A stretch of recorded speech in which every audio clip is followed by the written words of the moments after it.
Hello, this is the fifth session of the Site 42 playtest. This, before we get started into the rest of the game, I do want to point out that because I'm going to be introducing the next investigation in this session, I would like to give some content warnings for everyone watching. It's going to be very intense viscera and gore, as well as some sexual themes. So if none of that is your fancy, probably don't watch the remainder of these because it's going to be a big focus by nature of the investigation itself. So, with that out of the way, where we left off, we had we had Dr. Imogen Cerulean in Ellis's pantry buying some gross fertilizer. We had General Gilbert Burns playing good cop in an interrogation, or rather, we are about to. And Superintendent Jarvis just got called in for their disciplinary meeting. And Officer Lafayette had taken a little bit of some time off in the meantime, but is now returning, ready to talk shop about Disney with some Disney moms, I guess. So we're going to first go ahead and start off in the break phase, and then we're going to kick off the testing phase, the first portion of it with those scenes. So do we have any moves currently that are resolved in the break phase? Believe you could use your field HQ, correct? If you yes, I can use my field HQ. This is going to be a bit unorthodox because technically you want to set up your field HQ in like a physical building or whatnot. But I don't think I could set up my HQ in the grocery store. I think that not a lot of people would be pleased with that. So effectively, I think it's spread across two vans outside the grocery store, and we're going to do a stakeout. I absolutely love that. So go ahead and mark it and choose which of your little goons are going to be on guard in your vans. I am going to send my Nicholas Virgo because he's a normal guy, and I think we need to be incognito with this. Good call. So once we get into that, we will do some little paint the scene about your mobile field HQ in these vans at the beginning of the break phase after you have your interrogation. Mm-hmm. So next up, the department heads decide if they're going to study a case file. Will you be studying a case file this upcoming testing phase? There are 3 available, and they each unlock different rewards.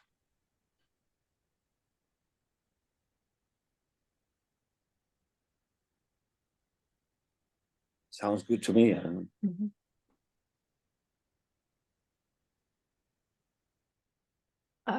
I definitely am curious about the Mandela bacterium.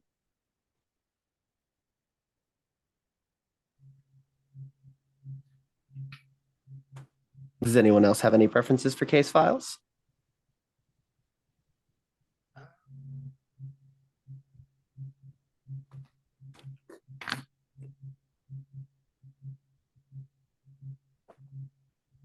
Yeah, I think Mandela bacterium is probably the way to go.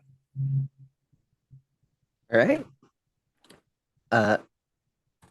So I think I'm going to go ahead and mark that one as active, and we will get into that. Let's see, I'm going to assign the prompts here. The first one is a paint the scene, so it is for everyone. The second one will be for Marty. The third prompt for Kyle. And the fourth for chaotic.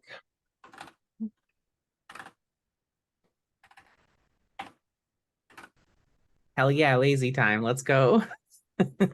You still get to paint the scene. I know. I'm just look. I'm a lazy bitch. I know who I am. I thought that you might be all right with that. All right. So next up, while it can be done at any time, break phase is a good opportunity for you all to start answering a question if you'd like to.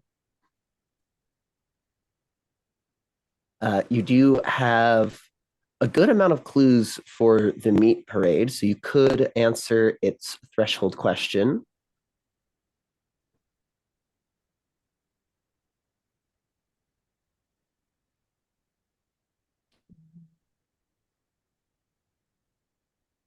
Yeah, why don't we do that?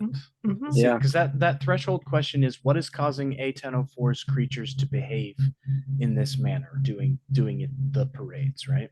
Mm-hmm. Mhm. So to remind you all, your clues that you have for the meat parade are General Burns' severed hand clutching live leeches, a parade of meaty creatures, each of them wearing a different hat, the scent of rot as leeches talk, the heart of one of those spider pony creatures, photos of milk bottles, despite the milk being left outside for many days, it remains unspoiled. Heartboyle's movements lead to several wooded areas with abandoned buildings tied to the mold in his profile pictures, and a map of the parades forms a particular pattern.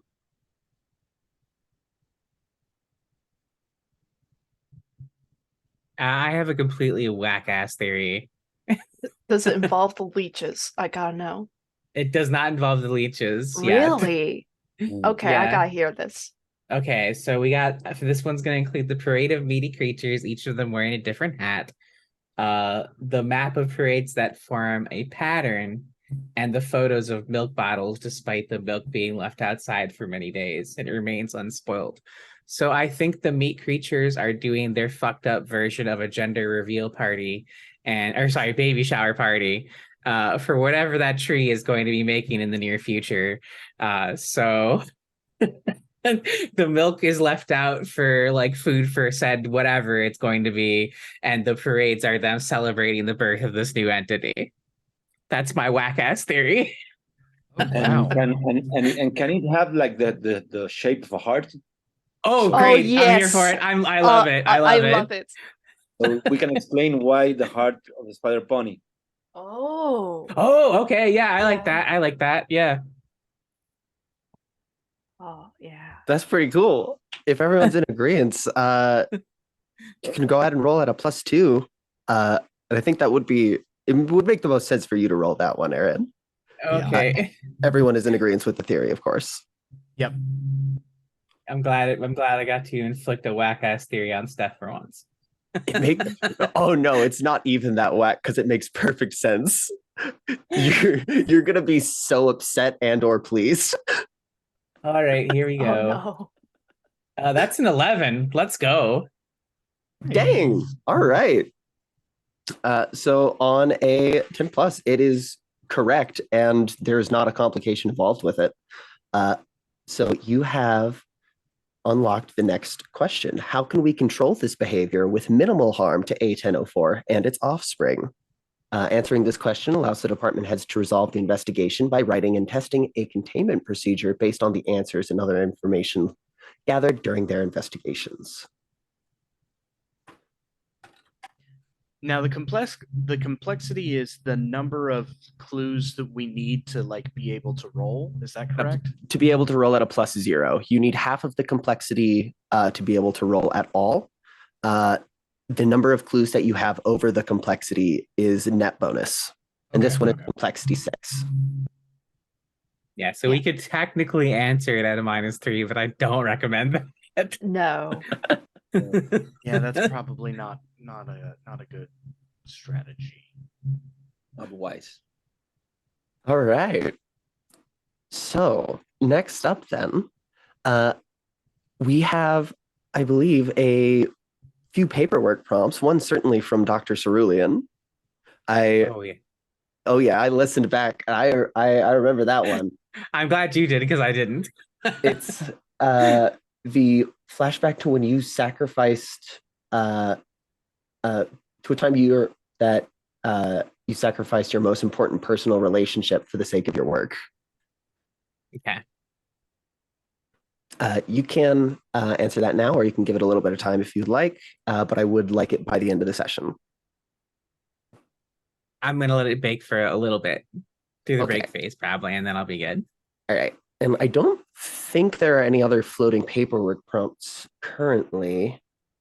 If there are, if anyone remembers any that I have not gotten, please scream and yell at me until I explode or whatever. Now, this is the next part here. I'm going to choose a sun paint the scene prompt, and you're all going to respond to it.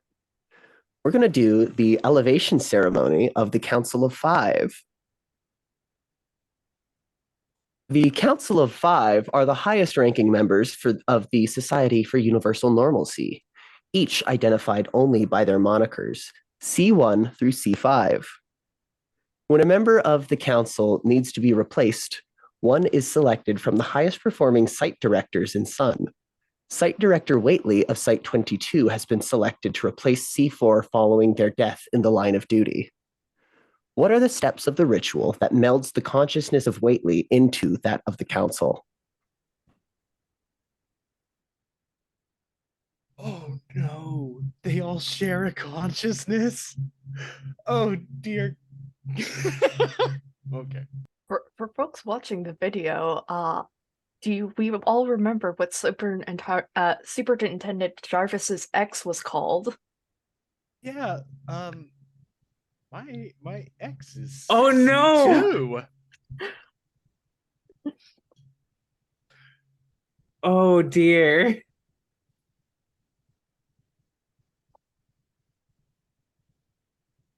Oh boy. Yeah, no, this is bad news. I think the first step of the ritual is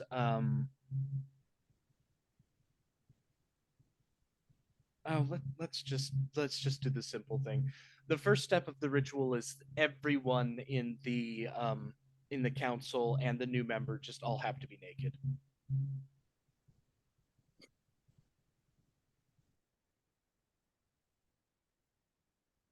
Okay, so then you see a sort of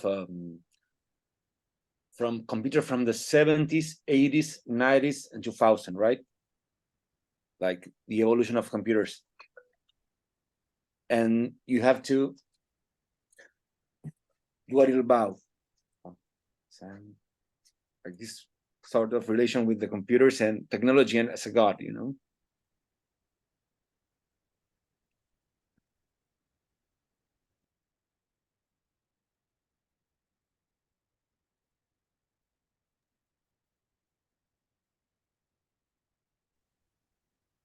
To fully Superintendent Jarvis a little bit more, I think that there is a chant of what was once individual now is together, and they recite the names of every connection that they have with the outside world, all their friends, their family, and loved ones.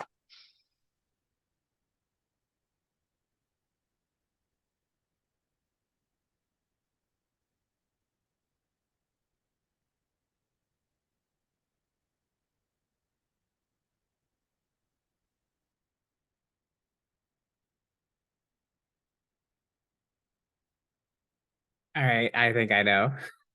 It's not a proper lobotomy, but they do have to have the ice pick shoved into their eyeballs so they can each get a piece of brain blood on it that is then added to a chalice that they all have to drink from.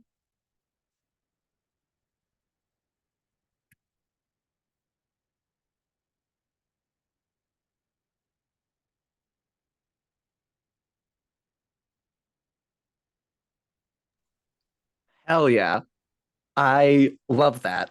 That's so fucked up and weird. All right.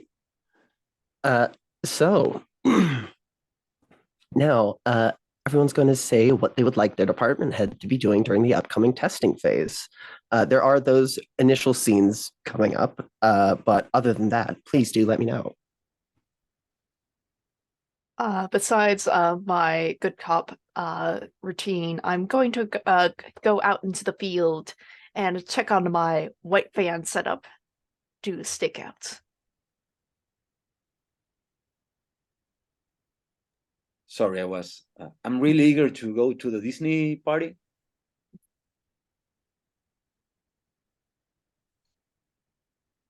Yeah, that could be a whole phase long interaction for sure.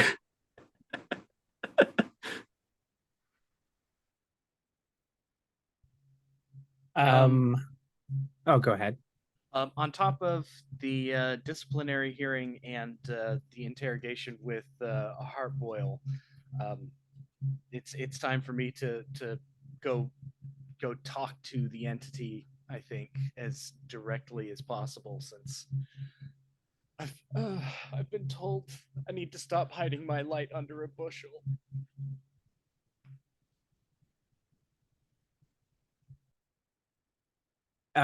Quick question for Steph. Are we going to be called, like, I assume we're going to be called in to testify for Charles's hearing, correct? Probably. And I would also like to just remind once again that since you are doing a testing or a case file, that you have to be within Site 42 for your optional things here. Okay. That changes things. Or at the field command, because that is something that you can do since it's available. Yes. Oh, yes. We have the vans outside the grocery store. Wonderful. Yeah, that's why I set it up. Oh, thank you. Yep. Yeah, I will probably continue my investigations of the produce in the grocery store. And I already have some of the fertilizer, don't I? I'll probably do some experiments with the fertilizer. Are you going to eat it? I'm not ruling it out. Excellent. So I'm going to go ahead and introduce the case file that we're going to be studying this session or this phase. A-0007, also known as the Mandela bacterium, is an anomalous, saprophytic, spiral-shaped, single-celled, prokaryotic microorganism that lives in bodies of water and the bodies of living creatures. Named after the Mandela effect, a situation in which a large mass of people believes an event occurred when it did not, the Mandela bacterium targets memories that the brain wishes to forget, i.e. trauma or anomalous events, and attaches itself to that portion of the brain responsible for the memory, speeding up its decay and feeding on that dead psychic energy. Containment of A-0007 has been deemed unnecessary given its self-containing properties and is actively cultivated by Sun for use in normalcy regulation. This first prompt is a paint the scene, so it is for everyone. Incident log A0007-I1. Researcher Petrano was credited with the discovery of the Mandela bacterium, and the director of Site Redacted held a site-wide party in his honor. Paint the scene. What are some of the fun activities that Petrano gets up to during the party?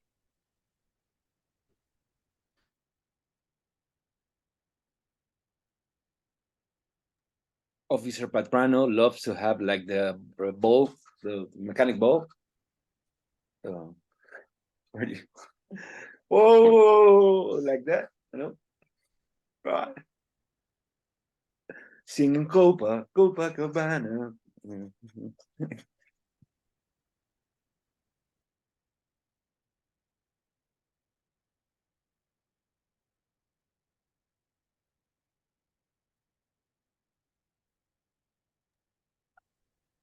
I think that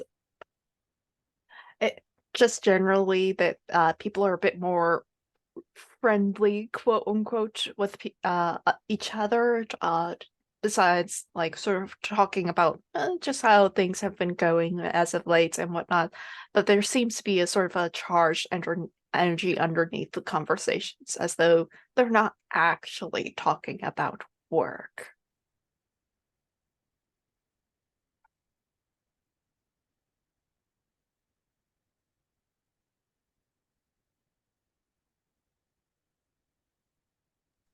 really quickly, because I forgot to mention it the last time that we did this also, because I'm great at remembering things. There is a mechanic called temporal drift. If you've played other Carve from Brindlewood games before, it'll be familiar. Effectively, what temporal drift is it's a performance evaluation question. Did you experience temporal drift? The way that you check that one off is by narrating something in a case file that has already happened to your character, or narrating something in a case file that you then later on in the session narrate happening to your character. So either way, it's something that is basically from the case file that is re-emerging into the real world, or vice versa. Anyhow, please continue. I hate myself for what I'm about to do. I think part of this party was catered by Thanks Franks, and they had a hot dog eating contest.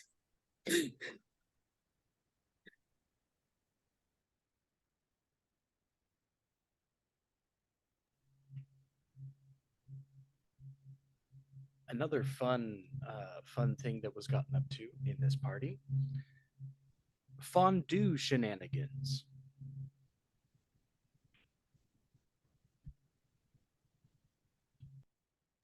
I have love never the been more bacon. concerned. I've never been more concerned by the phrase fondue shenanigans. What is that hot cheese being used for? They brought the chocolate too. Oh no. Excellent. All right. So let's start off with General Gilbert Burns. You enter this little holding cell and you see Heartboil somehow having gotten even more cigarettes in the brief moments that he has been unattended, as there are 2 cigarette butts with no cigarette attached, just kind of laying on the table, and a third one in his mouth. And he sees you and he squints and says, I thought we had something special. You had to realize that you cannot truly trust anyone in this world. How on earth are you getting all these cigarettes? I keep them in my socks. And he rolls up his pant leg, and you can see like a carton, not like a box, but a carton that's full of boxes stuffed into his sock, riding up into like his pant leg. He's like wearing knee-high socks. I can't believe. How on earth did no one find that when they brought you in? They did.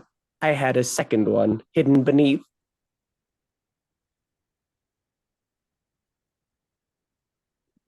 Can I just take his socks away from him? Yes, I think this is the risk move with physicality, I think. And I think I want to have that at disadvantage for Employee of the Month, as you are very keenly aware of the cameras recording everything, and you need to make sure that your sterling record is maintained. Mm-hmm. That's fair. Yeah, I'm doing this because, like, I don't want him to, like, have any other secret things and potentially test whether or not he is producing cigarettes.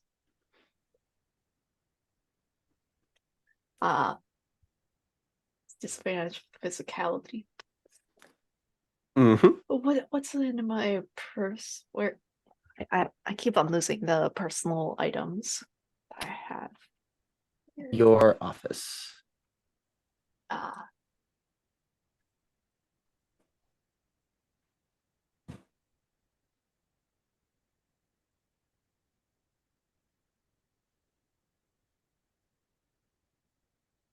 No, I don't want to use any of my items.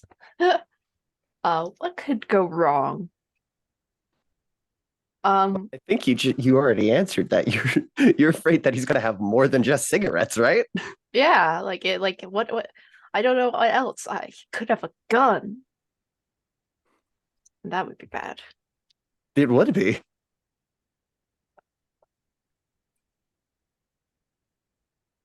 But I am the most physical of all physical people. It's a 10. Hell could- yeah. It could have been a 12, but it was not meant to be. Well, on a 10 plus, you do what you intended or hold steady. Describe what it looks like. I think as Heartboil has like his leg on like the table as he's showing me off his socks. I'm just like, I just grab him by his foot and I think I lift him up in the air and I just like take off the sock. The cigarettes just go flying everywhere. And eventually I put him back down. He doesn't have his shoes, he doesn't have his socks, and he certainly does not have his cigarettes. Excellent. Dr. Cerulean, you are sitting in this stakeout mobile. Let's paint the scene, everyone. What does General Gilbert Burns's mobile field HQ look like? What is in these two white vans?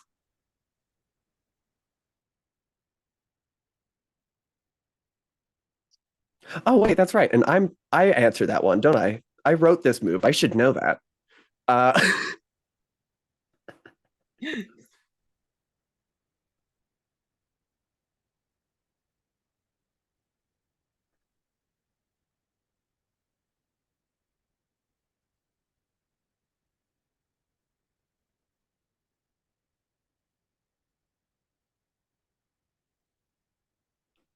I think that each of the vans has like a sort of secret agent style. You can push a button and grease will slick out from behind them so that then people can't follow if you need to make a quick getaway.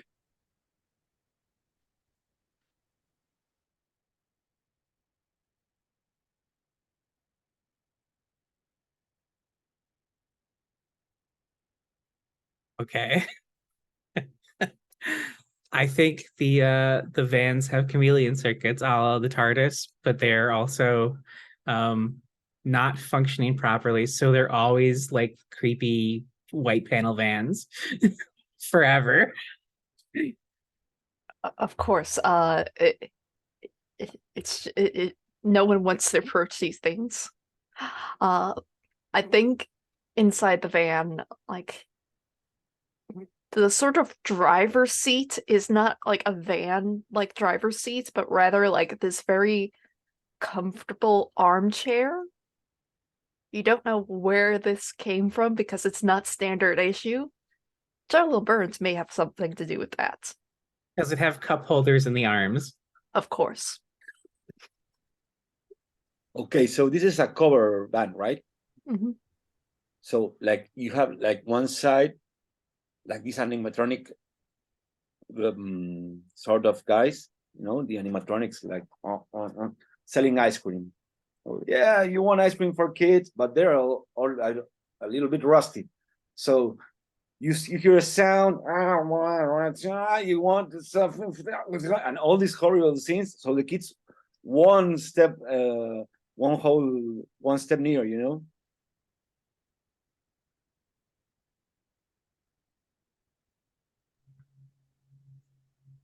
And I'm gonna go simple and obvious again.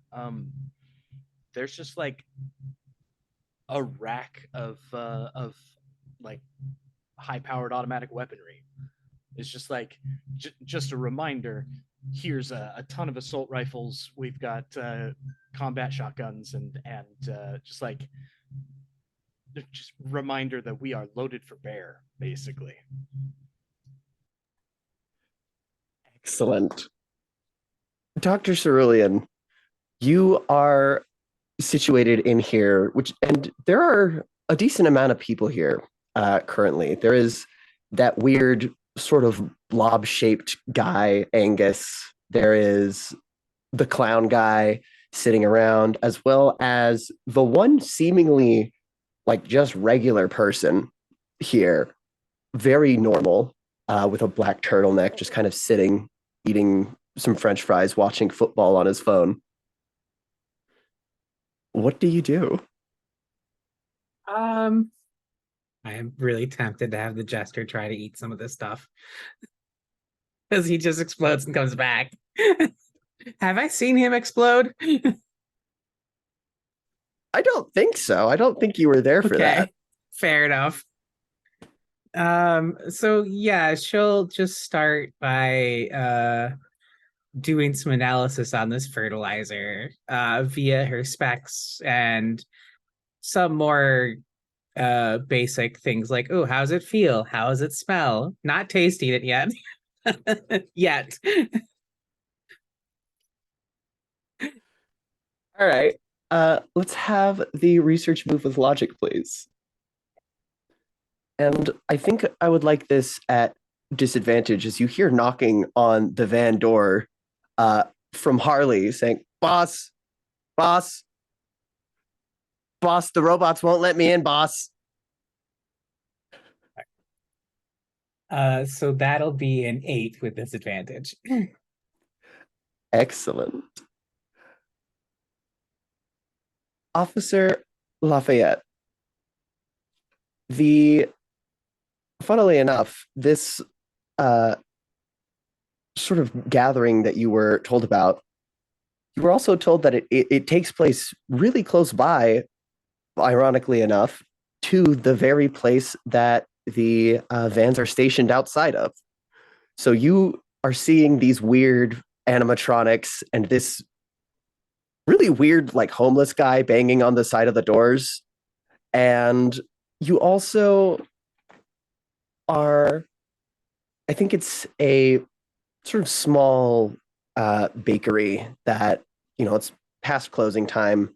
One of the people here owns it, probably the same gentleman who gave you the invite, considering he's a huge fucking real estate mogul and has money to blow on $500 jade Mickey Mouse pins to then give to people to pay as entry. Such a weird club. And I think there are you see him. Let me double check what his name is real quick because I don't remember. Let's see. That's right, Rodney Hackles. You see Rodney sitting behind the counter, pulling out some pastries, as well as 3 middle-aged women. They are all in various different states of, like, suburban, if you know what I mean. They are very clearly like upper middle class housewives, the 3 of these people. There's Kate, there is Greta, and Ashton. And as they see you walk in, they were chattering before, but they kind of stop that chattering as you walk in, and they turn and they look at Rodney, and who just kind of smiles and says, "New member, folks. What did I tell you? I told you I'd go out and start recruiting." And they slowly turn back to you, and they put on the most homeowners association smile you can think of, all 3 of them. And they stand and they introduce themselves one by one before sitting back down. And you notice that they haven't started back up whatever they were conversing about. They are simply staring at you. What do you do? Hello, Rodney. Hello, girls. Hello, ladies. How's it going? I think that Kate looks you up and down and says, "It's going okay. What's your favorite original animated 2D Disney movie? The Free Amigos. They all turn to one another and kind of make this little huddle, and you hear muttering, and they break the huddle, and Rodney's just rolling his eyes the entire time. And they say, it's a good choice. Why don't you have a seat? Do you like a bear claw? Kate's the only one talking. Okay. So, yeah, thank you. I think I want the risk move here because this is a very tense room. Okay. What are you afraid will happen if you fail or lose your nerve? I'll think. Steph, I got a clue, right? I got a pending clue, right, for one of the mysteries. Oh yeah, you have a clue that you can detail still. Okay. So I was thinking that maybe, well, if it goes, I'll discover this clue. If it goes bad, which is bad for Office in Interesting. Lafayette. Yeah. All right. Go ahead and let's roll that with empathy. And I'm going to give you that at disadvantage as your stomach starts to turn at the thought of eating anything. Okay. So to this, right? 3d6, you're going to take the two lowest of them and then add your empathy score after. Whoa. 1, 3. No, 4, 3, 7. I got a 1. I got 7. So my empathy is, let me see.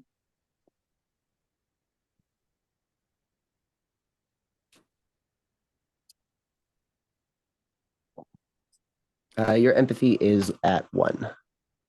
8. All right.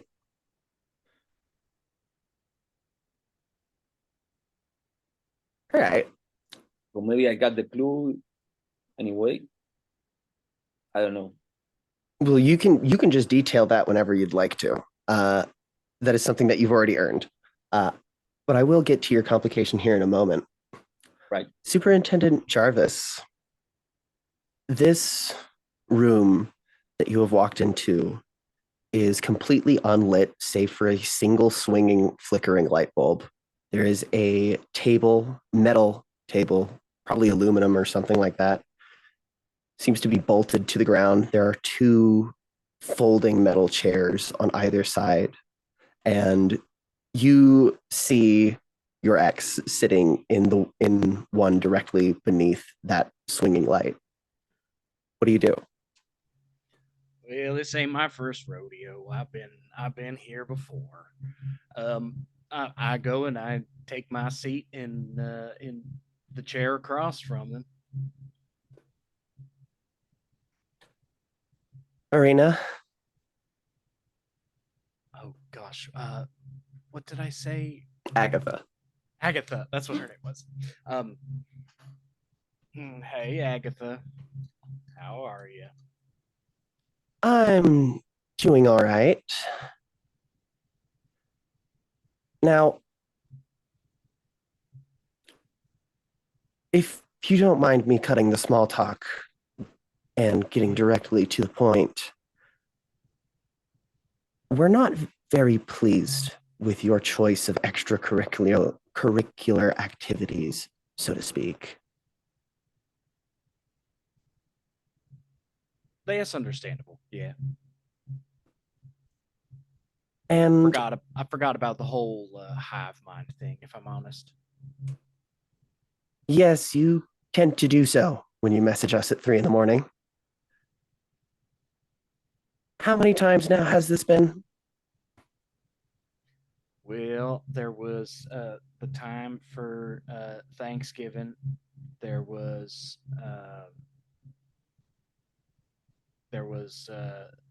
the day after, I guess Black Friday, there was there was January 18th of the following year. And listen, I know you have all of those dates written down. I can see Yes, the and clipboard. Valentine's Day last year. Yes, I know. And Valentine's Day. If it, and this probably doesn't help my case, but in the spirit of transparency, I mean, you weren't the only person I was texting on those days. So, I mean, I recall from the one moment that you made it a group chat on accident.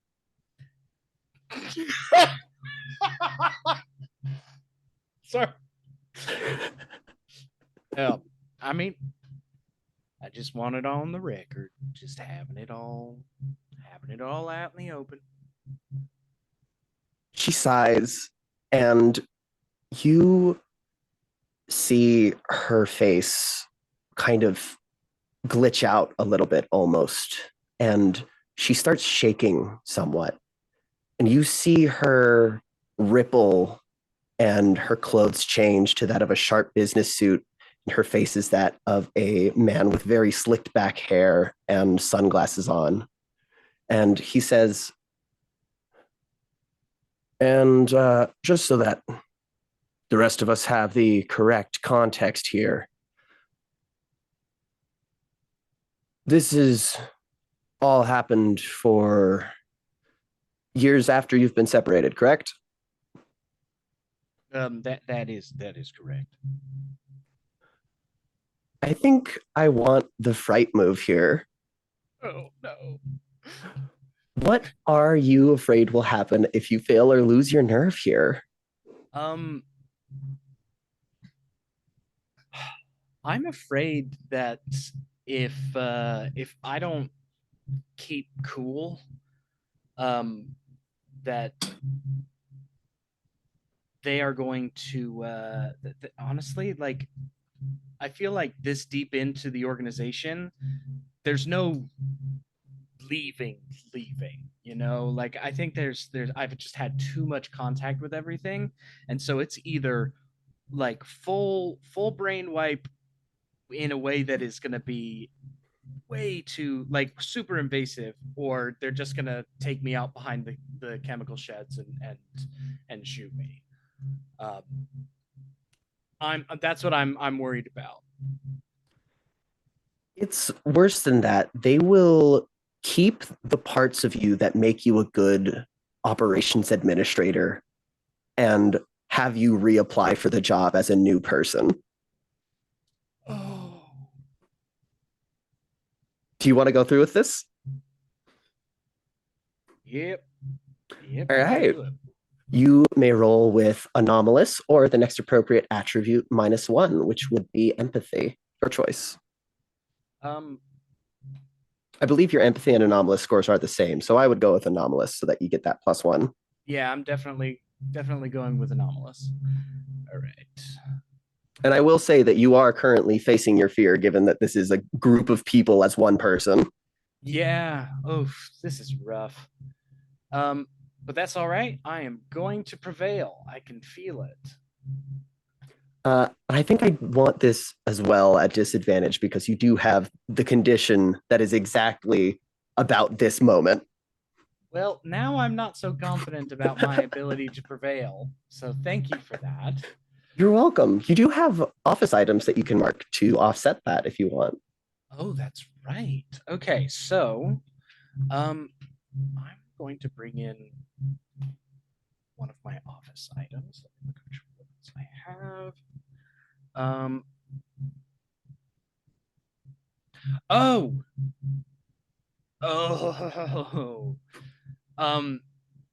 Yeah, no. Like we're everyone's kind of putting their cards on the table. Everyone's being really really serious about all this, and it's clear that the consequences might be dire. And so very casually, I pull out of my pocket Squino's puzzle cube and put it on the and put it on the table, just so that everyone is reminded of just who the fuck they're dealing with. Because no one wants to have to explain to Squino that the person entrusted with their puzzle cube is now suddenly half lobotomized, very different, and all of that. Because Squino will know. Squino will be able to tell. So I just put that there in front of me. I love that so much. I'm very, very grateful for Squino's puzzle cube.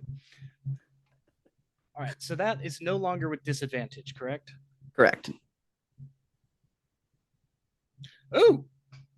Yes! Sorry, this is the first time the dice have gone my way, like really gone my way. Because that's a 9 plus 1 is a 10. Ooh, excellent. Yeah, keep a fucking nerve. All right. Let's cut back to the case file here. As a thanks for his service to Sun and the safeguarding of universal normalcy by discovering this incredible tool, the Council of Five personally attend the party to bestow Petrano the Lucid Eye Award. Marty, if you would please describe the awards ceremony and Petrano's acceptance speech. So it's like this sort of Oscars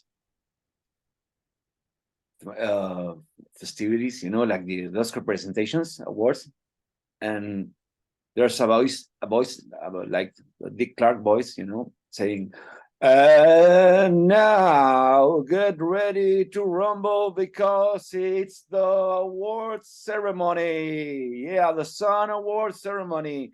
And enters Billy Crystal. Billy Crystal does not know what he's doing there. And so he's, well, okay, so they paid me a lot of money to do this, so okay, and here's the winner. And the winner goes out and yeah, let's get ready to rumble. Yeah, and the winner, Dr.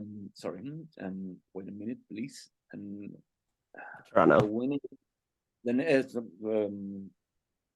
running goes, and he has this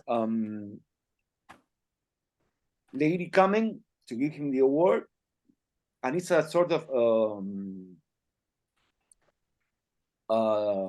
like Daffy Duck, but in sort of polished gold. You know, this Daffy Duck polished in gold. Well, this was my lifetime career achievement. I always wanted Daffy Duck. You knew it. You knew it. I love Daffy Duck, and since you have invaded my mind, well, that was a little price I had to pay. Thank you. And he goes with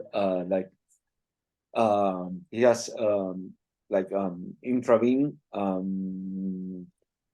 diazepam, and he goes,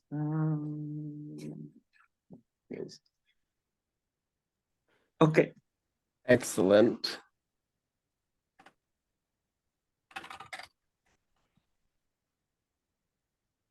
Lovely.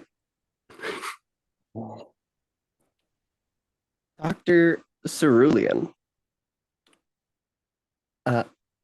you got a 7 and 9, correct, on your research move? I'm muted. Yes. All right. So I think that you hear, Harley's obviously trying to get in and be helpful as much as he can, because that's just what he does.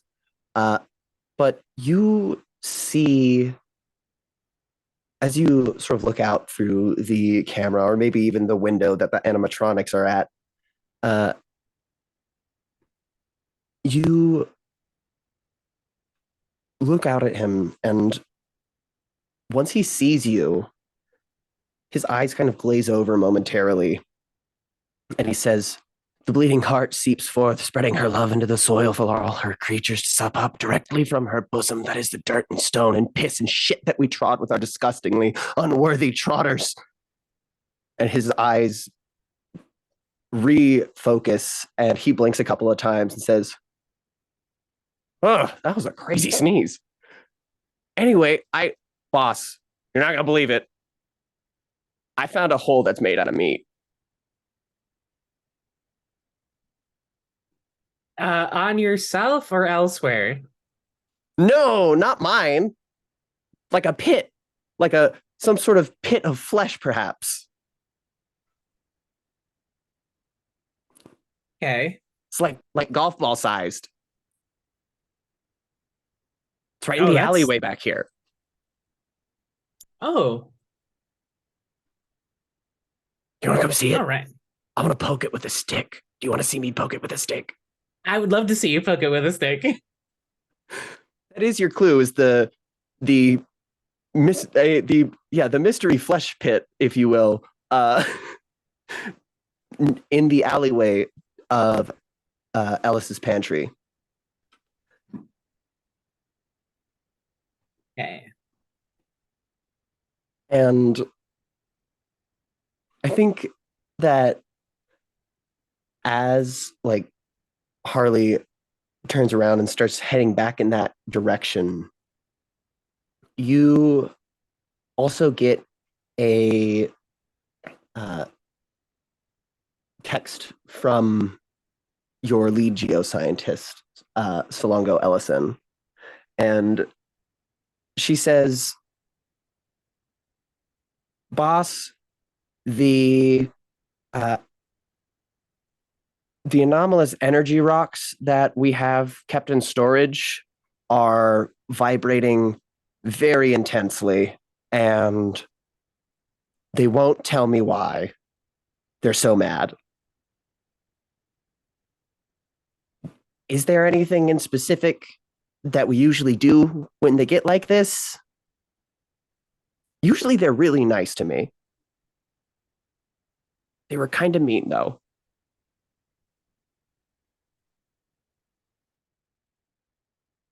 Have you tried playing some soothing music for them?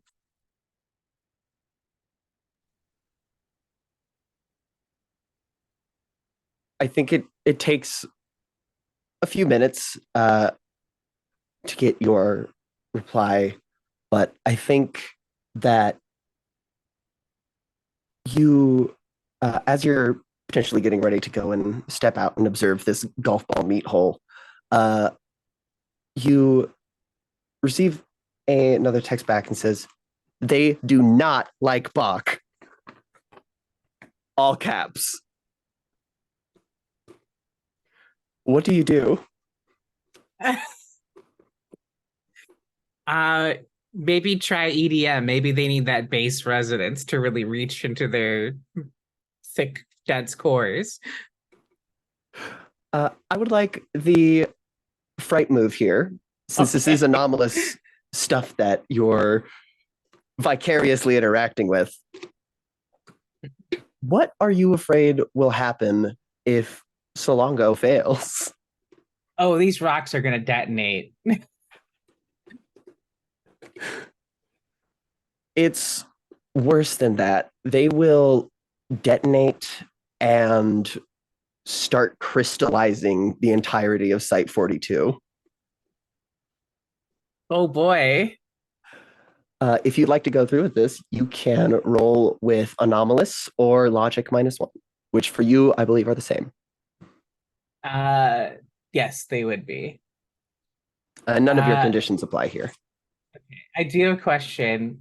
So if I'm rolling with an anomalous, I can use logic instead. Is that a workaround here?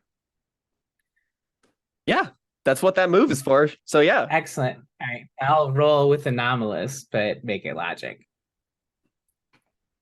Do you have anything I want to mark?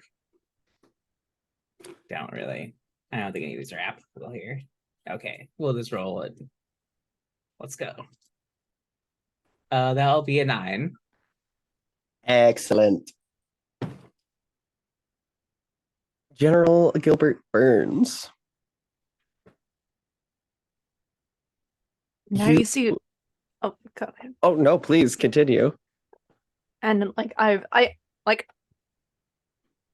put off the like shoes to one side, and, like nice and neat, like next to each other. Fold the socks and put the cigarettes into a pile. Like it's very nice.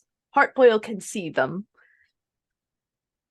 Now listen here, Heartboil. We're just gonna have a very friendly conversation here.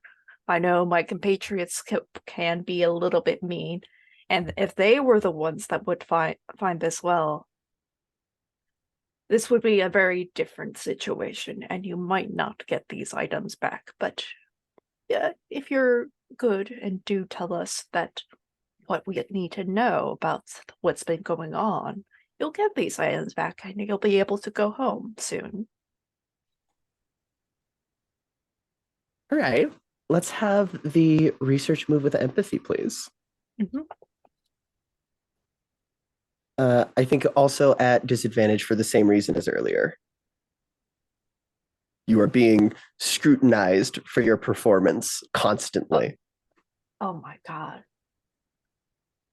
which Uh, does also kind of play into that fear of being watched. So if you get a condition from this, you will be turning it into a fear condition. oh my goodness. Or actually, I'll probably just turn employee of the month into a fear condition because that makes more sense. Okay. Yeah. Oh, that raises a good question about how that would interact. Real quick, rules question. Mhm. Because employee of the month gets a fear track, if the fear track for employee month gets cleared, does employee of the month get cleared? No. Because it's okay. Thank you. Mhm. Let's go. It would just revert back to a regular condition effectively. God, I wish I didn't roll with disadvantage because that would have been really funny and fantastic. But Heartboil, we still, even though we're on opposite sides of this table, I can still connect to Heartboil because I rolled a 10. I could have rolled a 14. That would have been very funny, yeah. Yeah. All right. So I think that he kind of slumps in his chair a little bit and swallows the cigarette he was chewing on before saying, all right, well, thanks for, I guess, not taking me out back like old Yeller. I didn't. I'm trying real hard to figure out what that fucking tree is, and I can't really wrap my head around it. But there were a couple little like weird fleshy fellas dancing around, and one of them had this, and he reaches into his like he kind of reaches for his socks and looks at you and is like, can I grab it and show you? Okay. And he rummages around, and somehow you didn't find this before, but he finds it instantly. There is a little ballerina figurine. This was like lodged in one of them, and he looked real uncomfortable, so I kind of pulled it out of it, and then they all left.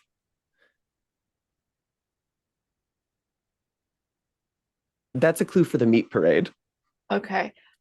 A ballerina figurine lodged in a meat critter. I think General Burns looks very impressed that he could, like, Heartboil continues to hide objects from him. I think Heartboil, despite us having some minor conflict, you are made up of some very impressive material. You could change the world.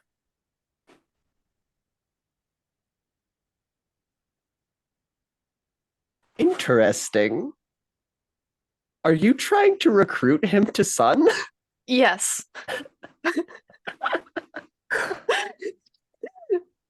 Huh. All right.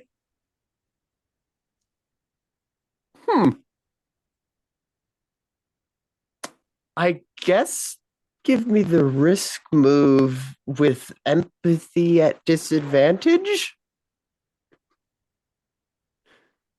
What are you afraid will happen if you fail? I'm not afraid of not hiring Heartboil. I'm afraid that he's just going to use it, like his new position to like reveal Sun secrets. Fair enough. I oh God.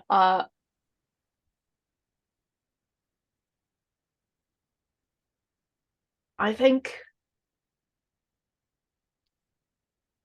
this is going to sound odd, but I have this miniature war in a bottle. It changes every time I look at it. But if you look real closely at it, you could see specific people on different sides. And I think, thinking back to it, I think I did recognize Heartboil as one of the people fighting in the war. The war against anomalies. Love that. All right, let's have that flat roll then.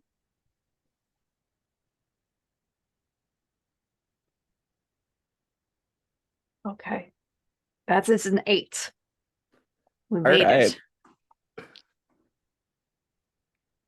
it. Officer Lafayette, you got a 7, correct? On your risk move here. I think that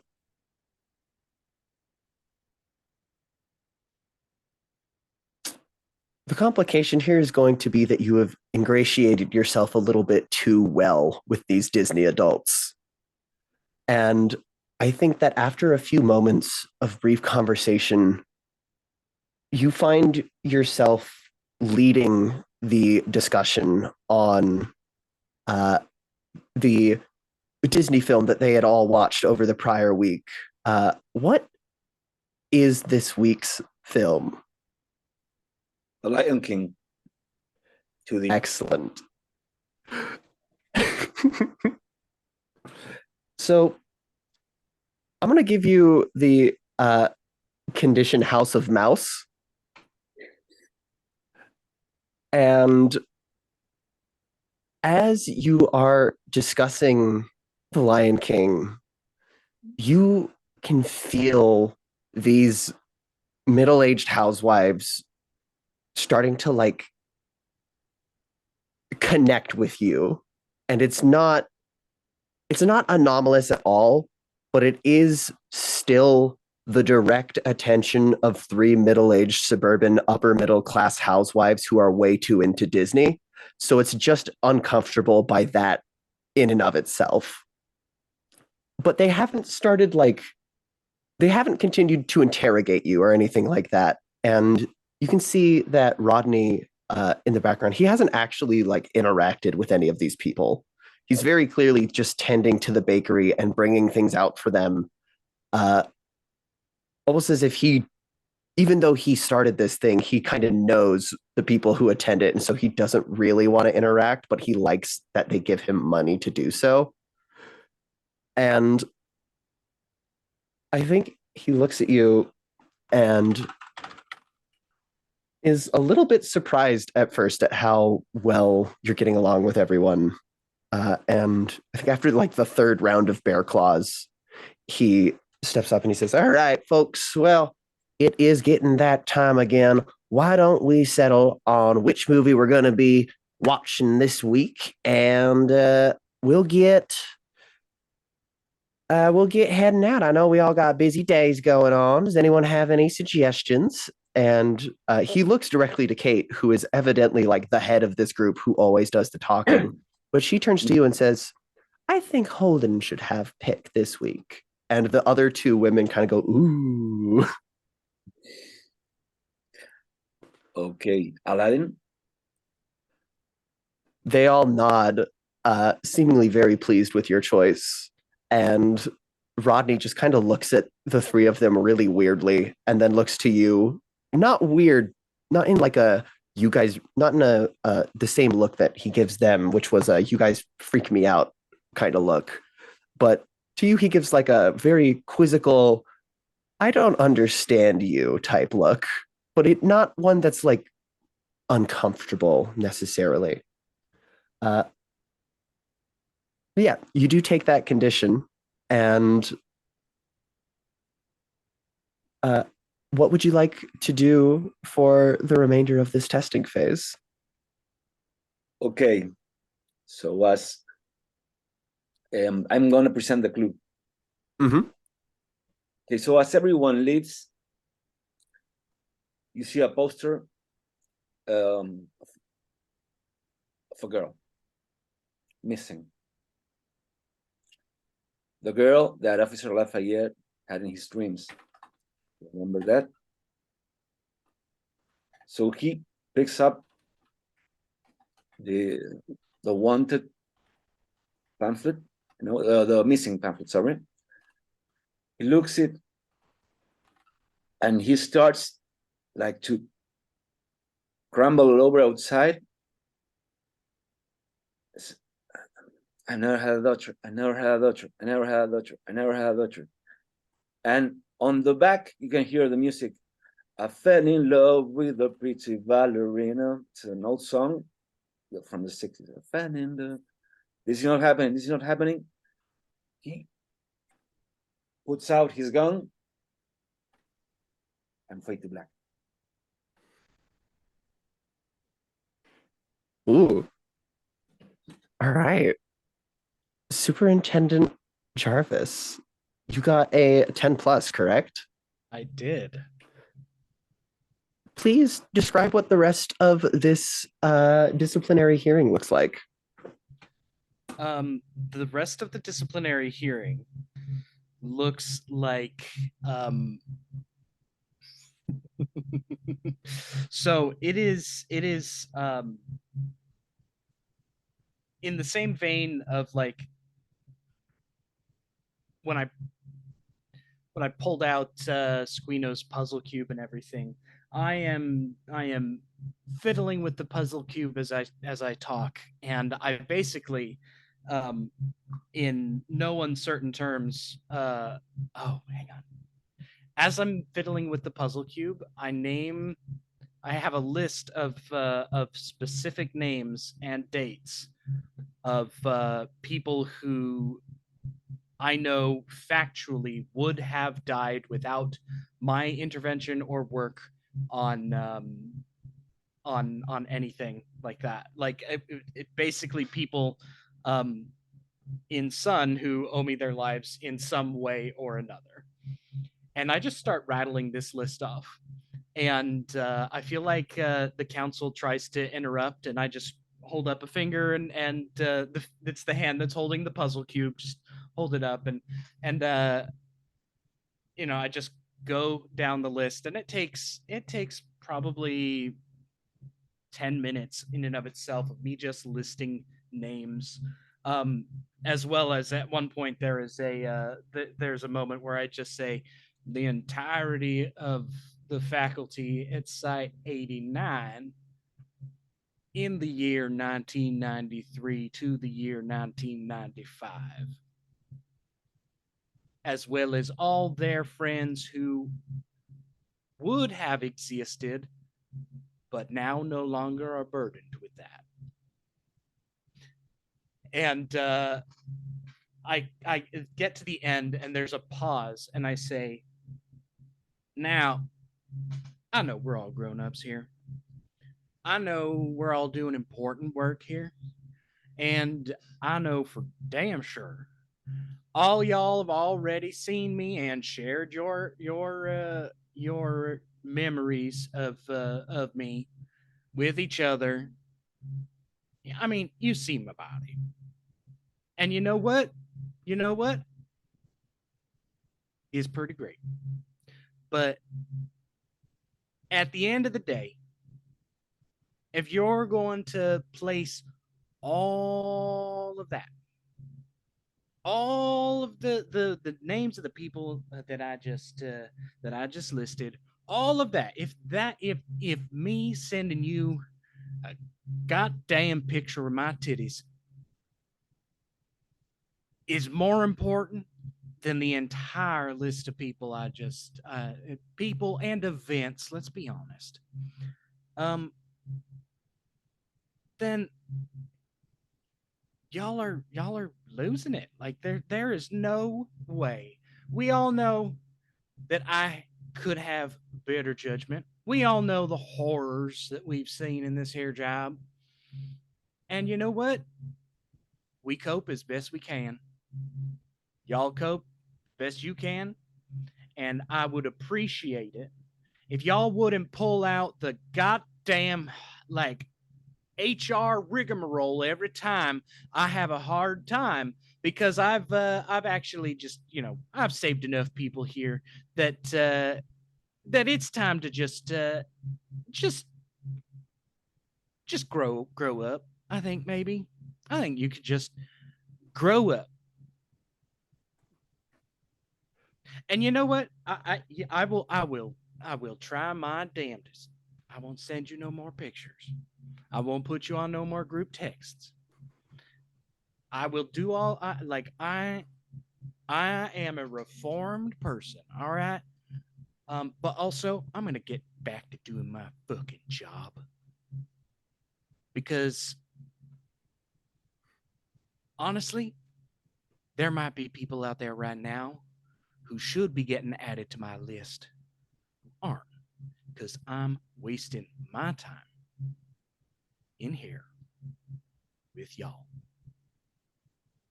Thank you for coming today, everybody. And I stand up, and the chair scoots back, just big metallic screech and everything, and I walk out. Hell yes.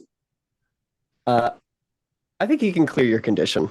Yes! And we're going to go ahead and go to the next part of the case file here, which is for you still. The site intercom crackles to life, and screens descend from the ceiling in every room in Site Redacted. A distorted voice explains that Petrano is not who he says he is. The voice explains that Petrano is actually an undercover agent of the Shattered Moon movement who killed the actual Petrano and took his place using the Mandela bacterium to cover his tracks. Please narrate the video evidence of not Petrano's deception that appears on the screens. I think that we see not Petrano. We see grainy footage of not Petrano.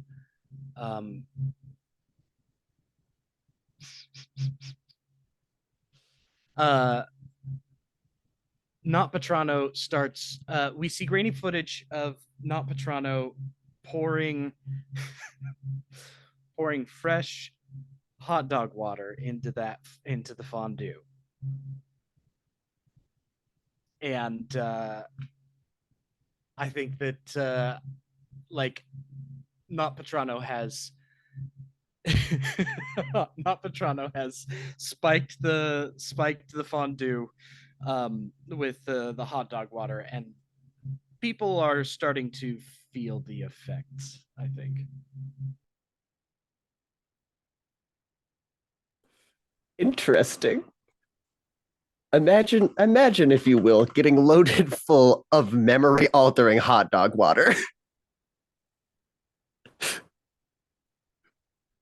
Because if I had to, everyone does.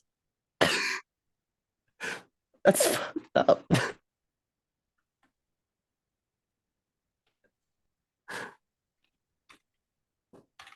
Is this just the reason why everybody likes Frank's? Is that The Mandela bacterium in the hot dog water. It's traumatizing hot dogs, but they forget about it every time, and it makes it seem real good. Franks. I really worked Sometimes- through some PTSD recently. Must be those Franks. Excellent. All right. General Gilbert Burns. I think that if you want, what? Remind me, you rolled a 10, correct? I rolled an 8. An 8. That's right. So never But mind then. There is no if you want. you know what? No, I do want. So I will do some paperwork. Excellent. And because I am a filthy min-maxer, I'm going to do one of my health and wellness paperworks. Hmm. All right. So, does the health and wellness paperwork have to be done in order, or no, you can mark any of them in any order you want. And I think that the complication that is going to be rolled away here will be that Heartboil will he gives it some thought and says, okay, but only if I get to work directly underneath you. And he would have taken the condition marked by Heartboil yet again. But instead, you are seeing stars. And what actually happens is, I think... Yeah. That Heartboil kind of nods a little bit and says, okay. And I mean, I imagine the pay is probably a lot better considering how huge this place is. Mm-hmm. Is there a form that I can fill out somewhere? Yes. And I think just out of my pocket, I think I pull out like this sort of folded and multiple has like this. It shouldn't have fit in my pocket, but for some reason it did, of like this really big contract with Site 42. Yes, if you would fill this out, please. You can read through it all before you make your decision, but the pay is certainly better. Kind of looks at it, and you can see him skimming over the document. He's like, huh. This is remarkably similar to the contract that I signed with the LBPD, actually. So sure. Just this one says that they might wipe my memories or something, which I don't think I mind that. All right. He reaches down for his sock and realizes that he doesn't have them on and says, oh, can you hand me a pen? Yes. I think I pull a pen out of my pocket as well. Yeah. He signs all of the waivers and it's like, all right, can you I don't know who to give that to look over it. No, I have to hand this into Site Director Star. Cool. Mm-hmm. So should I just like wait here? Can I go home? It would be best to wait here for now, just in case like some of the workers here they get a little antsy amongst strangers, so they might try to bite you. So is that like so that, and not in like a friendly greeting way? No, like a happy dog or something? No, it's more or less like, I would say they would be comparable to dogs. They are dog-like. And it would be frowned upon if I bit them back. No, because I've bitten them, and they usually give up about them. But to be fair, I think my bite strength is a lot stronger than yours. Yeah, your jaw looks incredibly weirdly chiseled in like a bulbous way. Mm-hmm. Like, I didn't think jaws had that many muscles in them. Yeah. All right, cool. I'll wait here, I guess. Can I chew on some cigarettes while I wait? Yes, you can have your cigarettes back. Awesome. And I hand over his cigarettes. Excellent. And you get a little page on your I would imagine that he has a pager because Gilbert Burns seems like the type to have a pager instead of a phone. Yes. Or Because, even in addition to. Mhm. Yeah, because with phones, the signal can be a little bit finicky. And you might pick up other types of signals, so who knows who you're talking to at any time. Truly. But a beep and a location, well, that's a little bit more secure because then you could prepare. All right. You get a little beep on your pager that says the site director is heading to your department and would like to speak with you. Mm-hmm. And now cutting back over to Dr. Cerulean. Remind me, what was your role? Did you have one in the air, or did we resolve it? Yes, we did have one for the explodey, well, potentially explodey rocks, and I Oh rolled yeah. a 9 total. Right. I think that as you're walking toward the golf ball sized meat pit, you get another message from Solongo who says, "Hey, I think it worked. The containment chamber is covered in crystals now, and I might have put on the wrong artist. I don't think they like base nectar, but they didn't explode."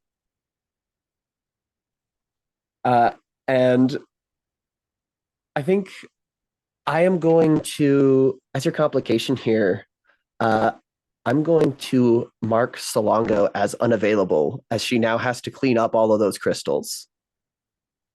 I'm good with that.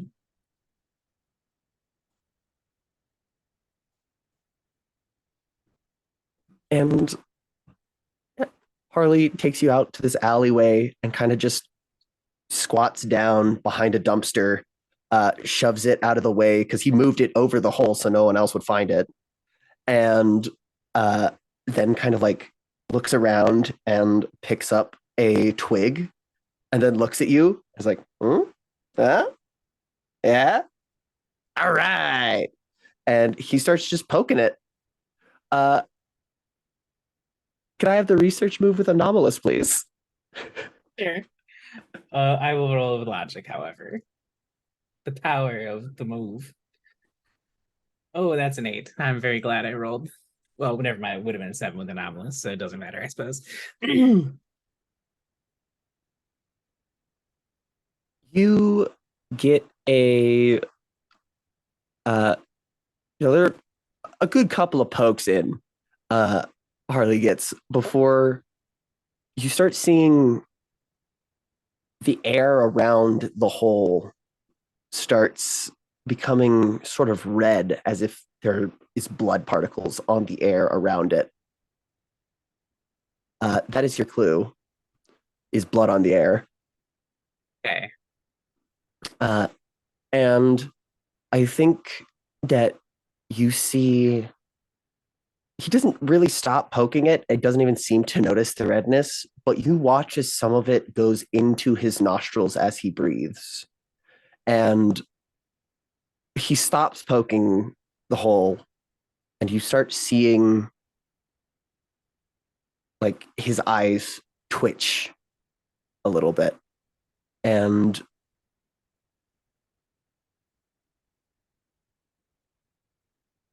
I think that he sort of looks at you and he says, "I don't think that was great for me to be doing," and then collapses on the floor, uh, pale as like a sheet of paper. And yeah, he seems to have been at minimum knocked out. Okay. Hmm.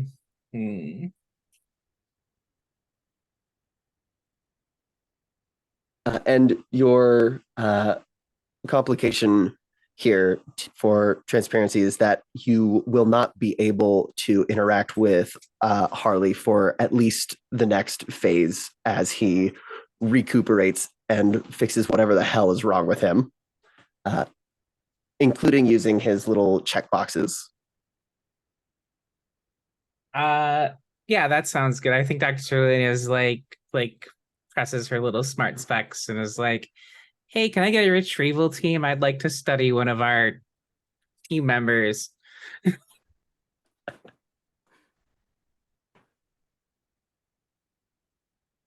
Officer Lafayette, what are you getting up to after that really intense moment? Is Rodney around? Yeah, I think he probably came out and saw you freaking out and like offered to take you out to get a drink. Okay. So he falls on the pamphlet. He gives him the wanted the missing pamphlet. Said, "Do you know this girl, Rodney?" Let's have the research move with empathy, please.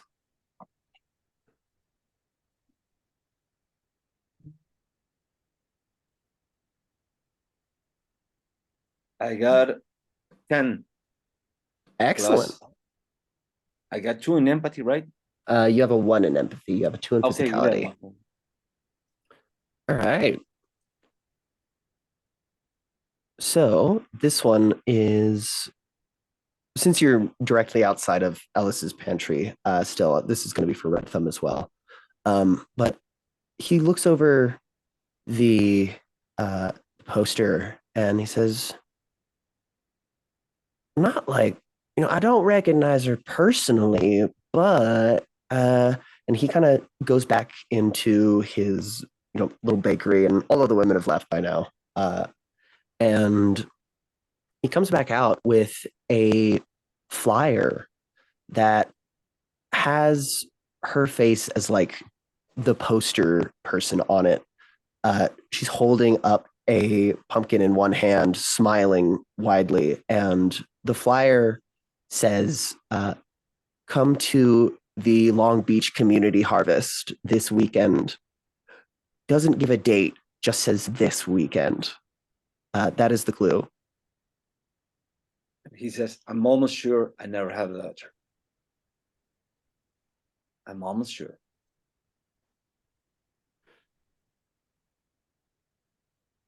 Superintendent Jarvis, what are you getting up to after that stunning debacle?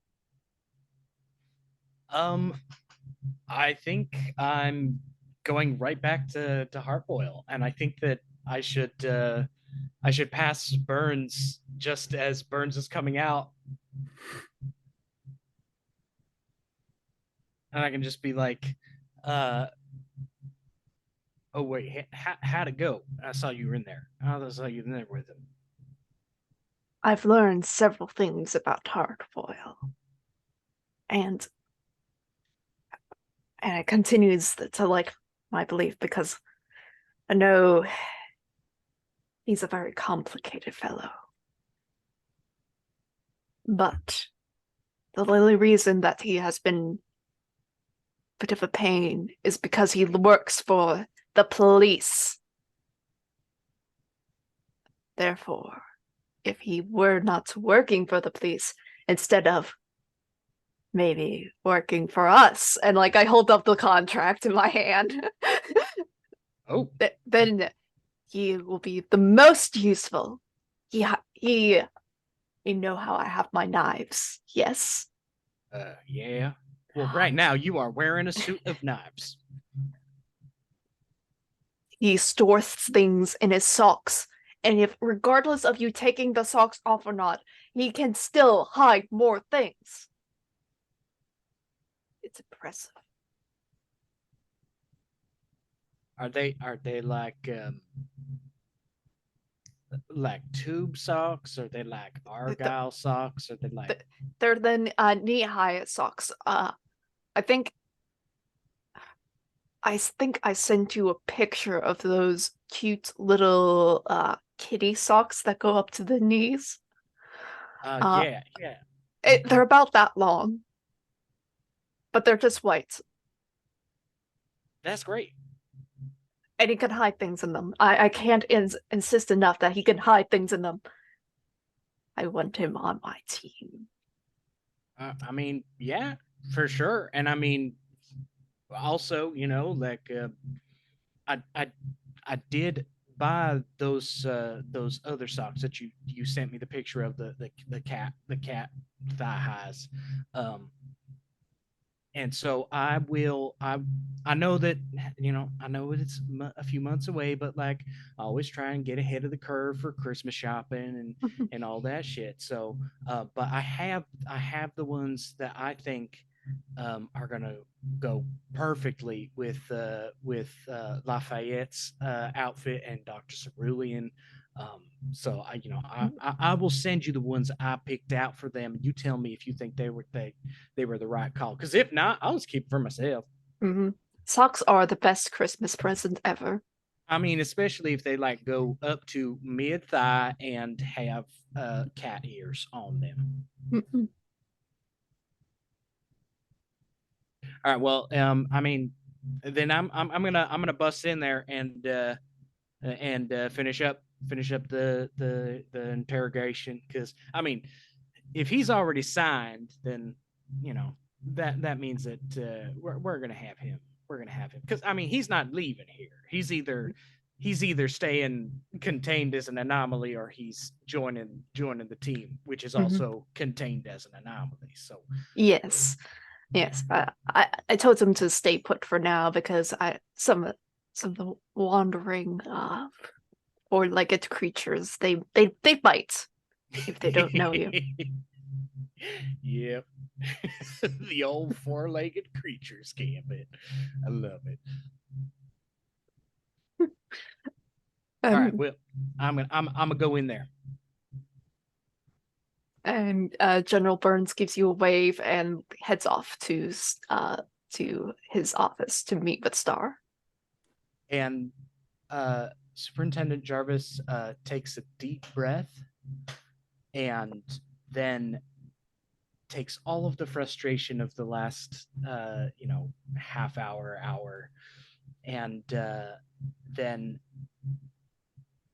kicks in the door so that it slams against the wall just loud, and is like, "I'm back, you son of a bitch. Now let's do bad cop."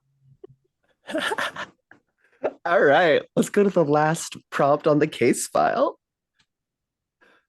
Chaotic. Not Petrano ran at the moment that the intercom came on and nearly escaped, site redacted. How was his escape brutally cut short just before the finish line? Not Paterno is, we see him running through the halls. He seemingly is familiar with this place. Who knows how long he has infiltrated site XX. But then we start to hear noise, a growling, a stomping noise, as this four-legged creature starts crawling through the halls. It has sharp teeth. It sounds like a big dog. It certainly doesn't look like a dog. And then, as Not Petrino hides around the corner trying to catch his breath, he thinks he's almost out. He can see the exit door with a green sign above it. And then the shadow looms. And then the scene cuts to black, and we hear a squishing noise.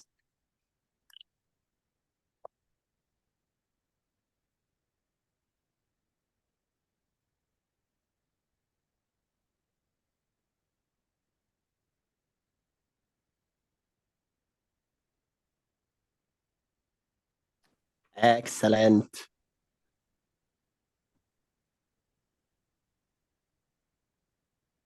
Let's start off with that meeting with Site Director Starr and General Gilbert Burns.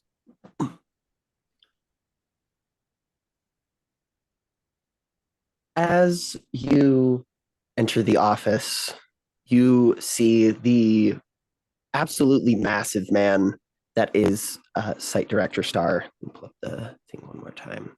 Give another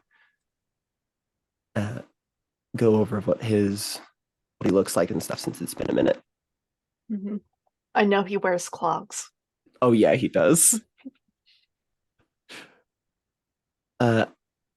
You see the unsettlingly tall man with the bright yellow pinstripe suit and traditional Dutch wooden clogs. And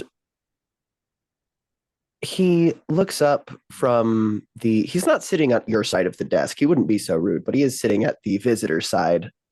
And he looks up from the crossword that he's been filling in. And he says, General Burns. And as he talks, you taste oranges. Tasty.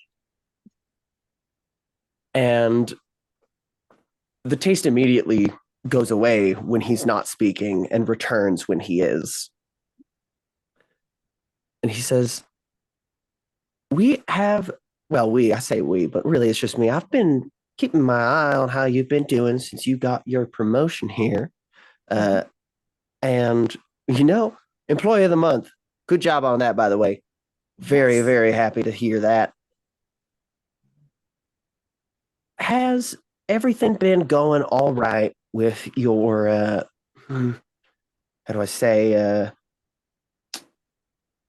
unique set of individuals who compromise your direct underlings here?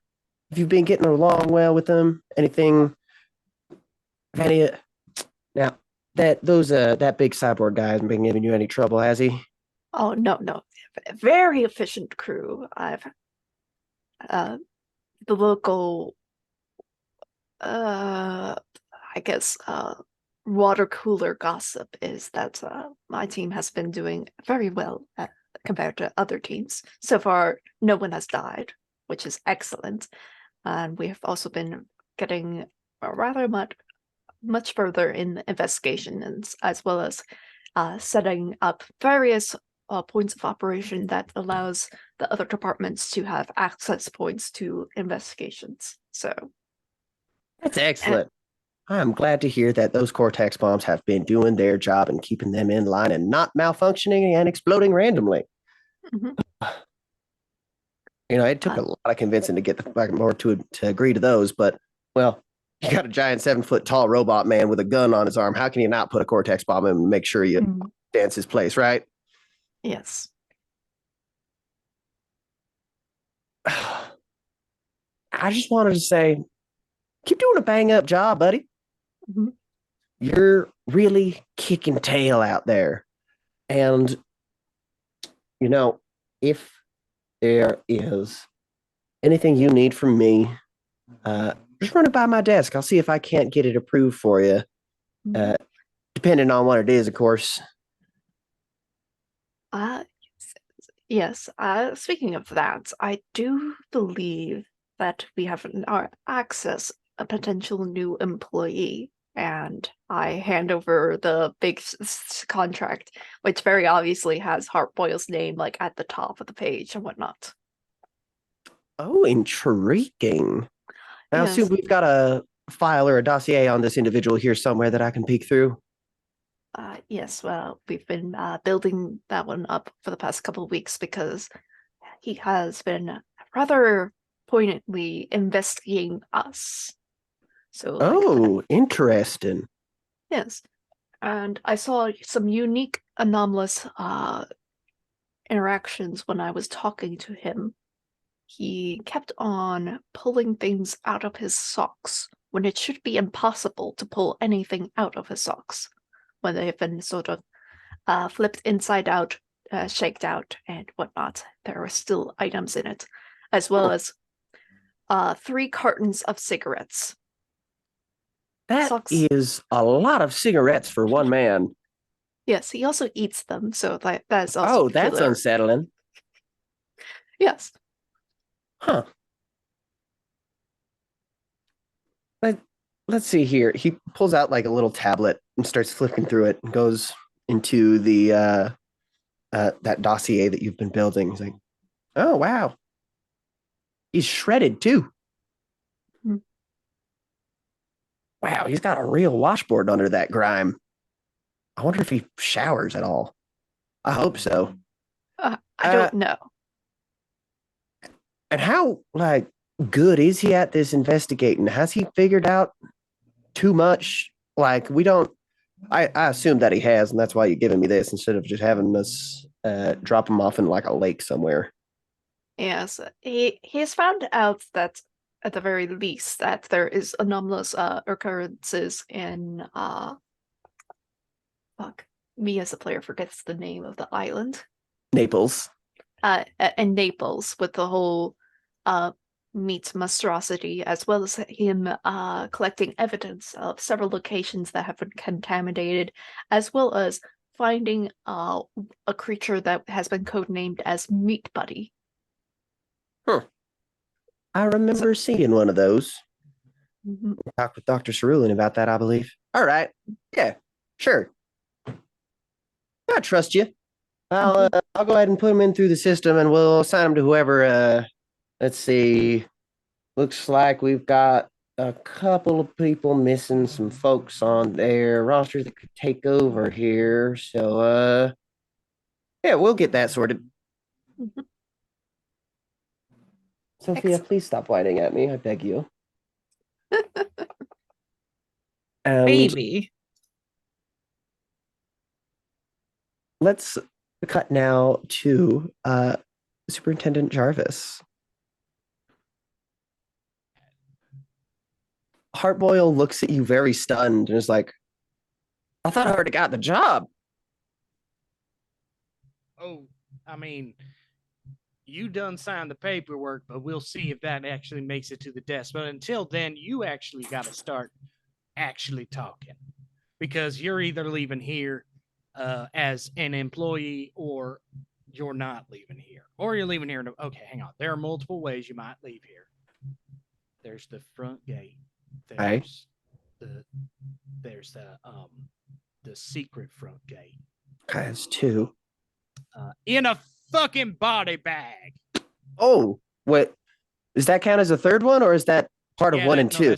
That's number 3. Okay, okay.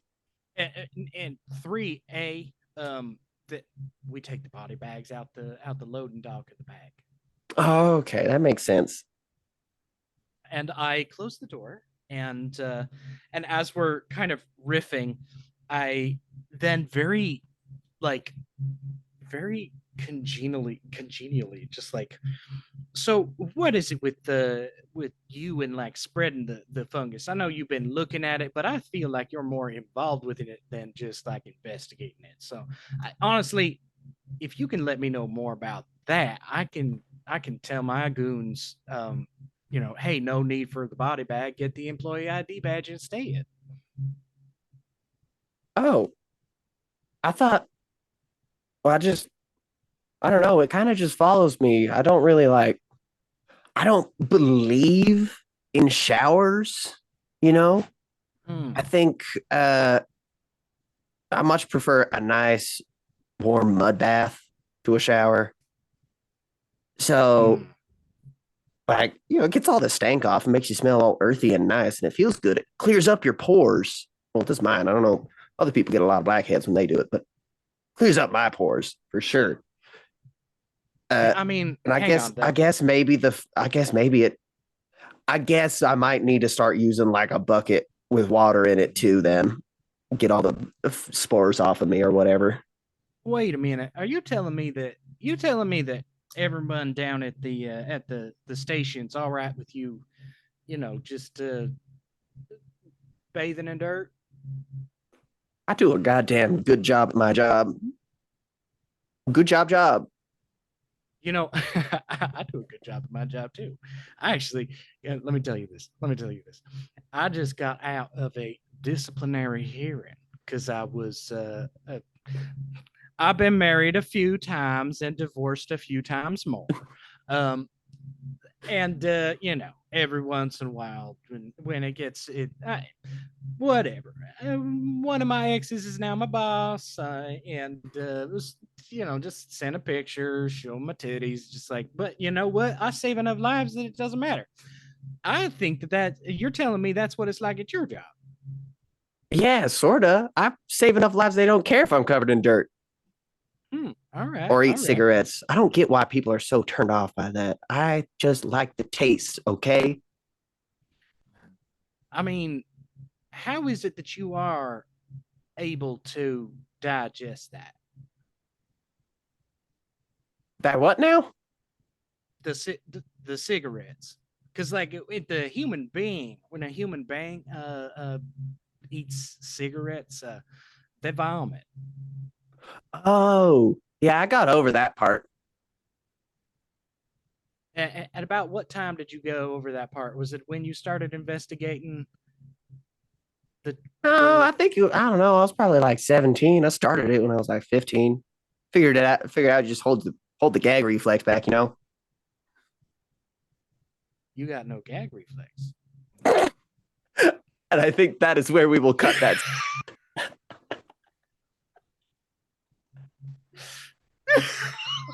I'm so sorry. I'm rooting and hollering for Jarvis to get with anyone this campaign. Oh God.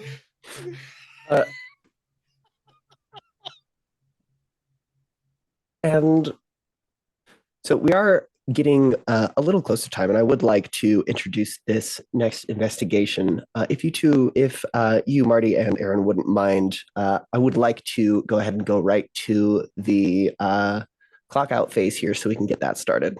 Unless you have something else that you would really like to accomplish during this testing phase. I do need to do paperwork still. I have a prompt still. Correct. That is something that we can do in that phase then.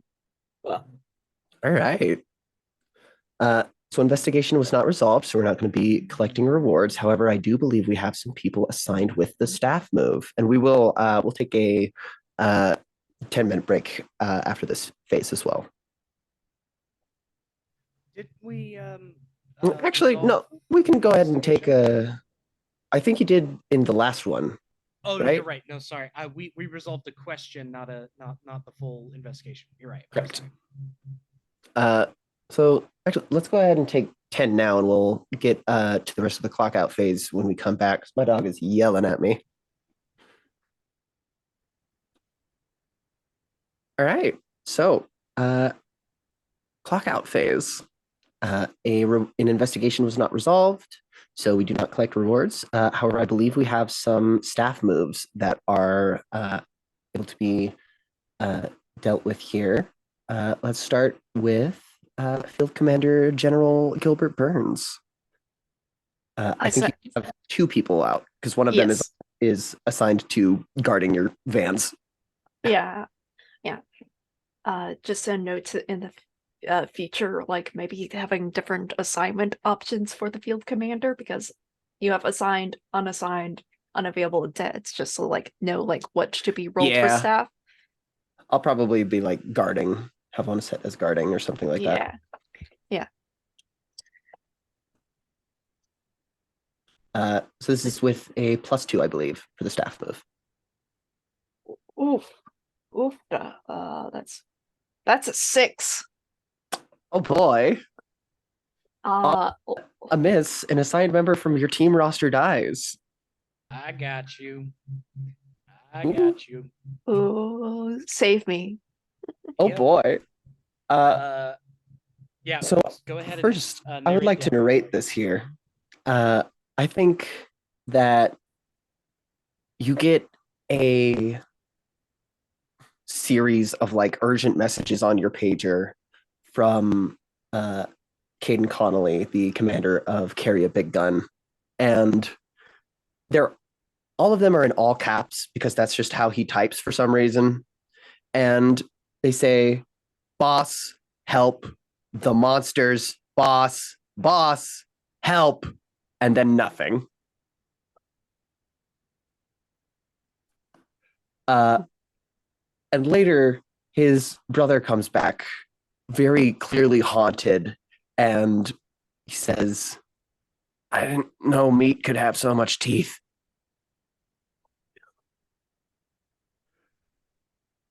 Except that doesn't happen because Jarvis is saving the day with someone has to do it, right? Or A thankless job. job. Yeah. Now, just as a reminder, once per session, when you or with their consent, a fellow department head roll a miss and the outcome's narrated, you can declare that Ops saw this coming and describe how your team is already prepared for such an event. The result instead becomes a hit, and you take the condition someone has to do it. And I think that how we saw this coming was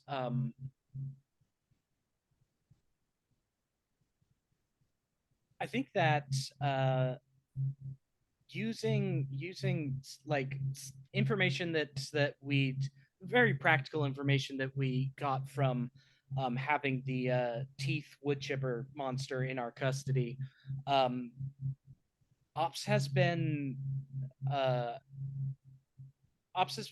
figuring out the best, like most likely places in the area that some sort of monster anomalous violent activity will go down, and has been hiding extra ammo caches and guns.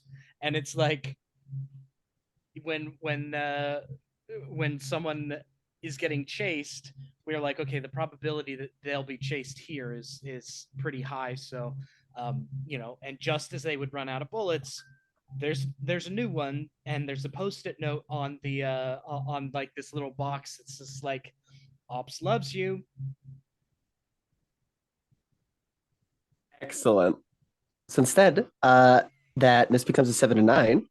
On a 7-9 on the staff move, the assignment was draining on your team. Any assigned team members are unavailable for future assignment until the next clockout phase. But you do still get to choose to get either useful information, describe a clue for an active investigation, or a useful item, describe it and add it to your office. I'm going to describe a clue for Red Thumb. Mm-hmm.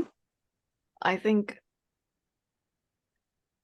for some reason this is just an odd detail, because since like we were sort of like stationed out in the white vans outside the grocery store hasn't been selling any fruit as of late.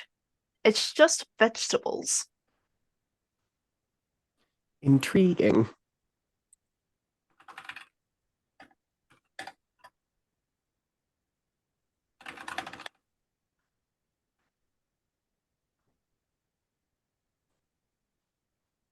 All right. And Dr. Cerulean, you had let's see, it's like 2 people as well going out and doing some investigating. Let's have the staff move with a +2, please. Oh, that's an 11. Let's go. Dang, all right. So on a 12, 10 plus, you simply get that without having to, they don't become unavailable. They are not tired. So you can go ahead and mark them as available or unassigned, and you get a useful item or useful information as well.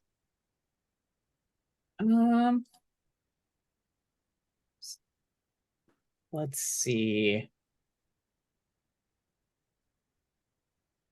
Sorry, I'm gonna look at how many clues we have for Red Thumb. You're doing pretty good.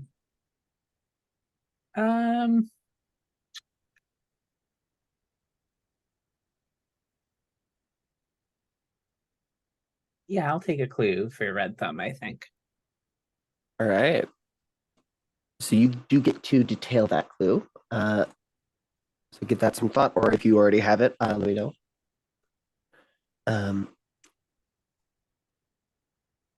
And Superintendent Arena Jarvis, you had a few people going out as well, I believe. Yep. Also 2 of them. Can I have the staff move with the +2, please? Oh. Oh, that's a 10. Awesome. You get a clue or an item. Which would you like? I would like a clue for the meat parade. Excellent. Go ahead and think on what you would like that to be. If you already have it, let me know and I'll write it down. And last but certainly not least, Officer Lafayette, I don't believe you actually sent anyone out with the staff move this time. All Nope. of your people are unassigned. So next up, we're going to resolve moves that are resolved during the clock out phase, which I don't believe there actually are any, except for if you want to take down your field command, you can, or you can leave it up and leave your guy assigned to it. I'm gonna leave my guy assigned to it. Excellent. So now, can we please have some paperwork prompts? I believe we have, I think, only one prompt right now, actually. Yeah, I think it's just mine. Because I think we already had the star scene for Gilbert. Yeah. Okay, so this is narrative flashback to when you sacrificed your most important personal relationship for the sake of your work. So I think we see Dr. Cerulean, a younger Dr. Cerulean, off-site working on some sort of resonator or something like that in her garage. And her sister walks in, who also has naturally blue hair. And she's like, "Hey, are you going to be able to make it today?" And Imogen turns around. It's like, "I'm obviously deeply busy with work right now. What even is this thing today?" And her sister's face falls, and she's just like, "My birthday." And Dr. Cerulean turns, tilts her head, is like, "Didn't you already have one of those this year?" And her sister is like, "No, that was last year, which you also missed." And she's like, "I mean, these things are every year. Is it really that important if I'm here at this one either? I need to finish this for work." And her sister kind of has that resigned look that when someone makes, when they've written you off, they're done with you, and walks out of the driveway. Excellent. So now we're going to move into the research phase, and there is an active anomaly, so I get to present the final investigation into it, which I am so very happy about. This is called The Womb of the Mother.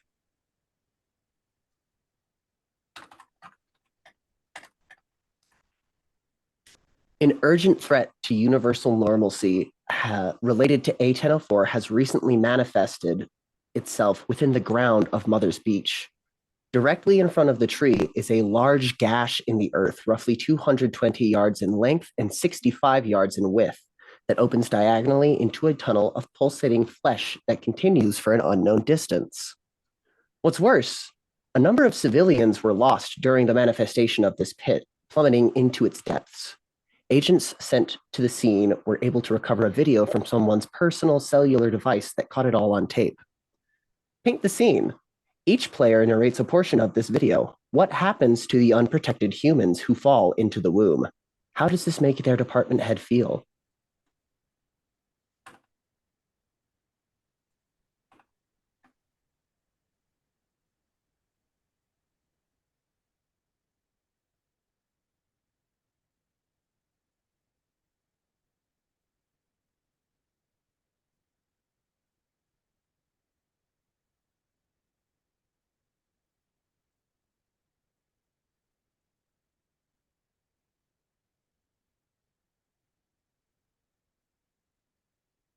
I think we see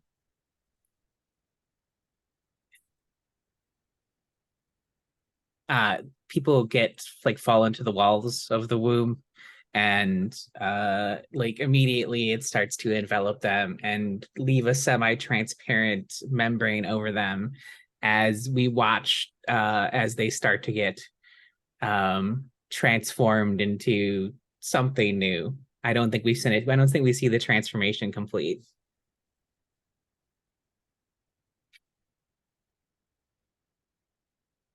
So, sorry, you wanna go? You could go, Marty. Okay. So at the start of the video, we saw like this sort of Blair Witch Project footage, and we see a boy and a girl about 18, 19 years that they are hanging out on the beach and having fun and all this stuff. And suddenly, the earth opens.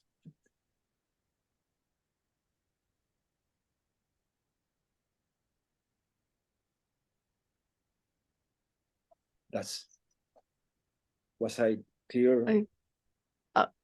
And what happens to them as they like start touching this meaty stuff? Mm-hmm. I think they start to the meaty stuff starts to devour them, and they start being one with the meat.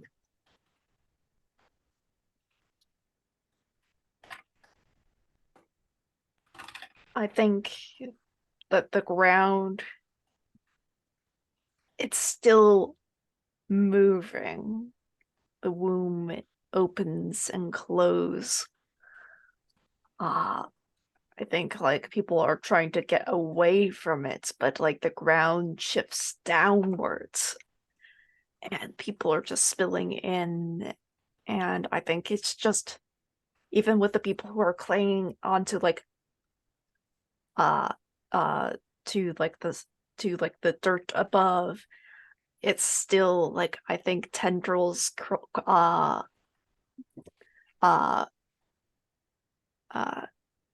just come out and out to grab them, to pull them in. And I think we just see more of these sort of cells, like just these round sort of things, and people are being squashed into them, trying to break out, but eventually they still, it doesn't appear that they died or anything of that nature, but they just aren't awake anymore.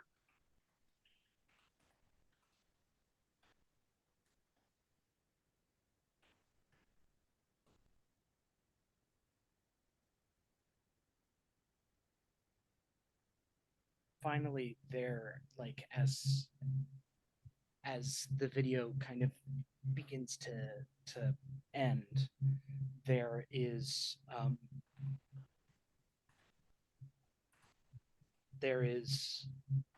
one final sound that comes out of mingled screams and laughter, and it sounds like everyone who has undergone, like, who has interacted with this thing is both screaming and laughing, and it gets so loud that that's what causes the person filming to black out and drop the phone, and for the recording to end.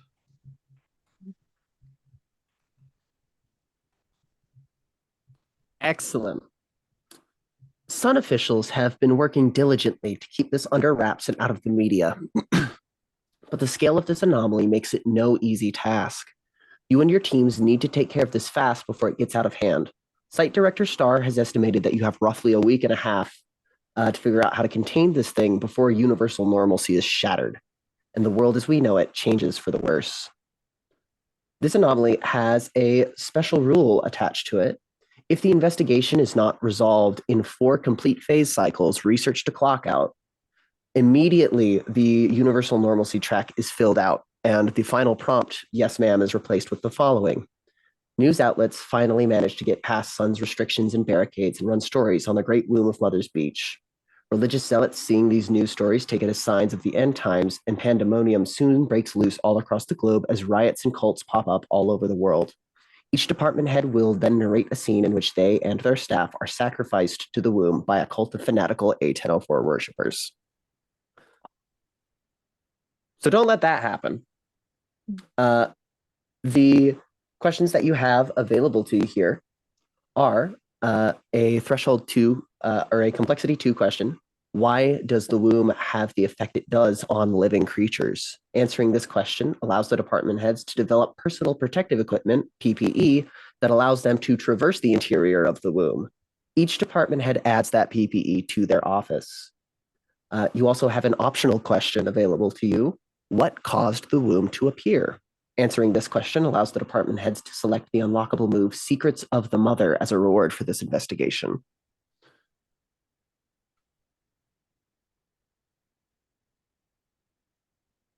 And now let's go ahead and talk about the staff move again. Each department head that would like to may assign up to 3 members of their team roster to a job.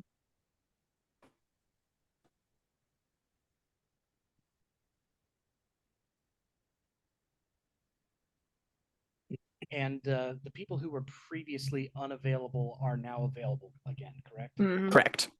Okay. Is for me, is Solongo the exception here because of the consequence of the role? Okay, cool. Just I assumed so, but I want to double check. Okay, I'm gonna. Yeah. I'm not gonna assign any of my staff. I want these guys to be like on the ground with me. Gotcha. Gonna assign to I the just- womb. Well, to develop, helping us develop stuff for the womb. Okay. I'm gonna assign 3 to the womb. Oh, That big bonus.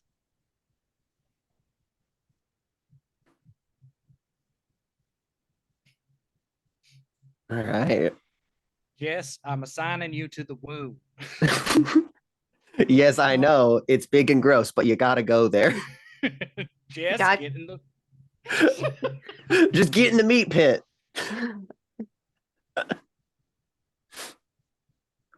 All right. So, now, what would you all like to accomplish during this upcoming research phase?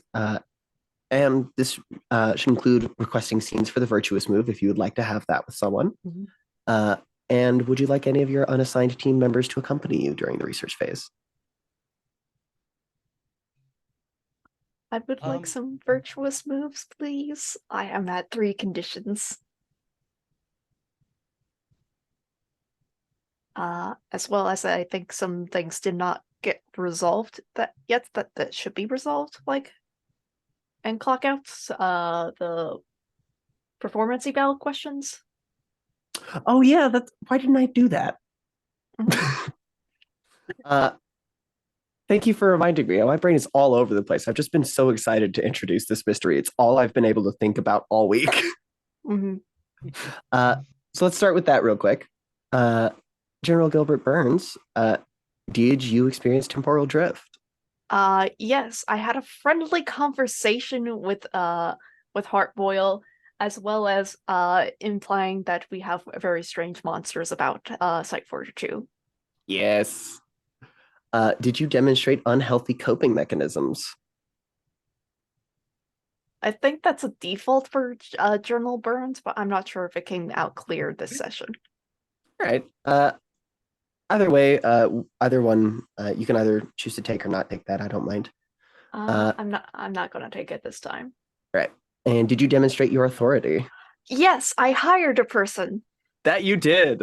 That's 2 experience points for you.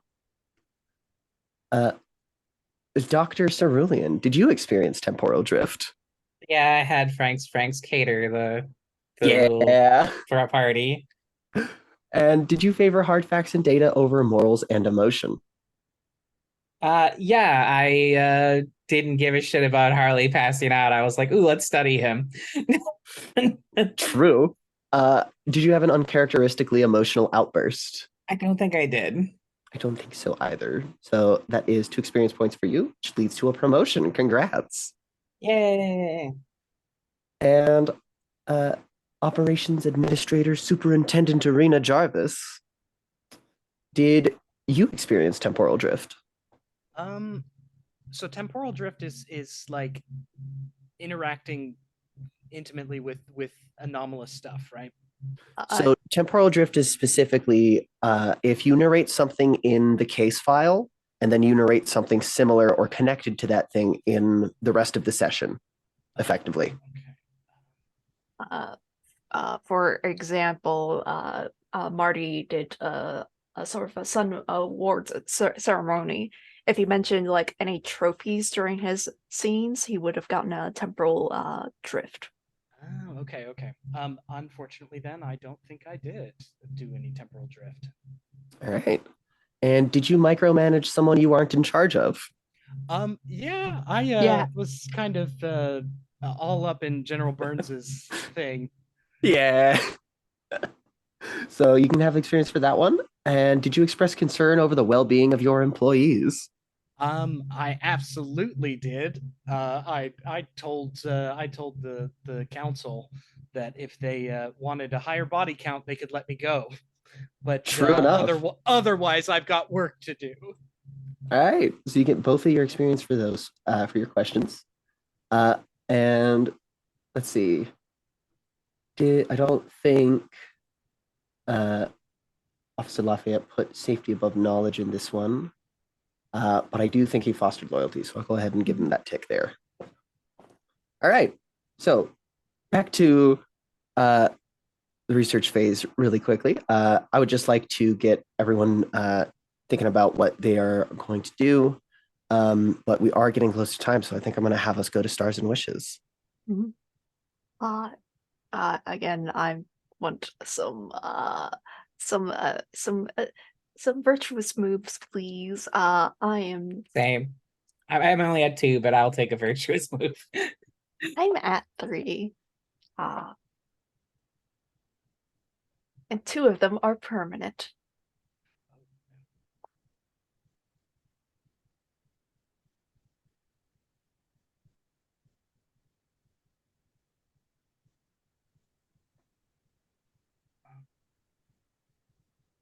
I will start with stars, just because this has been an absolute blast.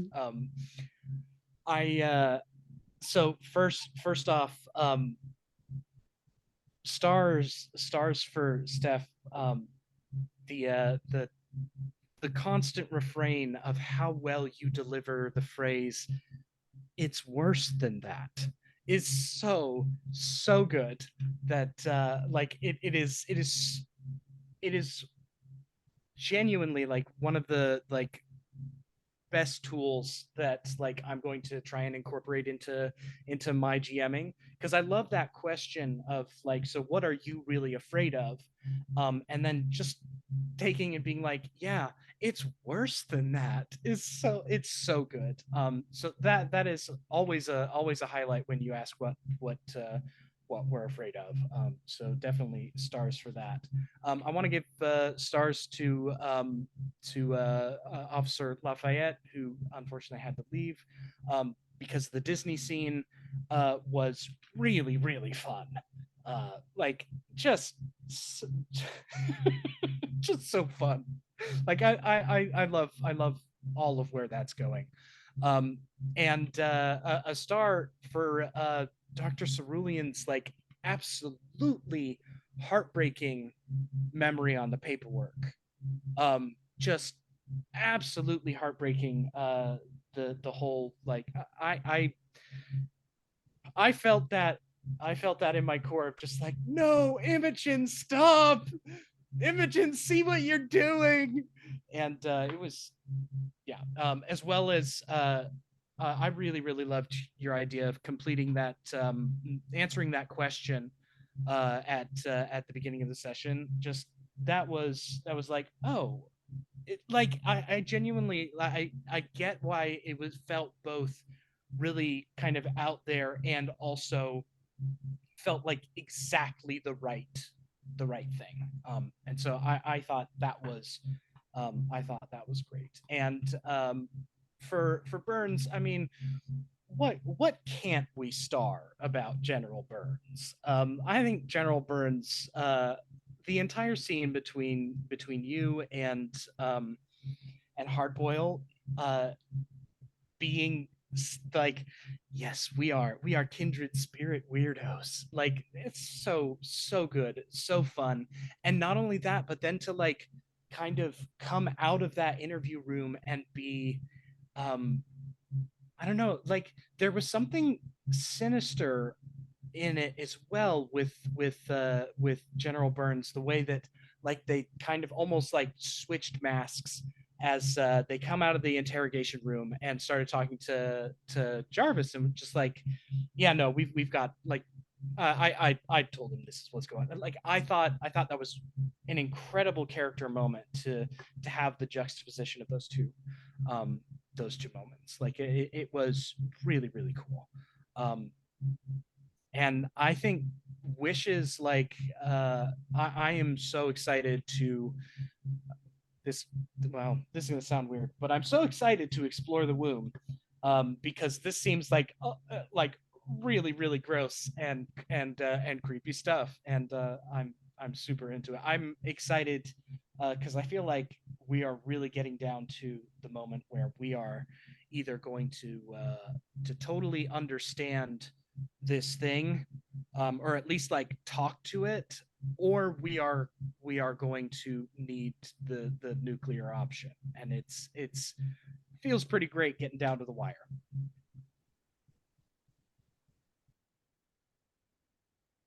I'll go. So a lot of so stars for everyone for going along with my whack ass theory. I appreciate it. Stars for Officer Lafayette. I loved the case file scene with the award ceremony. The fact that it was a Daffy Duck award was just so delightfully absurd. I live for absurd shit like that. Wait, hold on. That isn't temporal drift. Daffy Duck is Disney. Oh, it is. Oh my god, it is. Holy shit.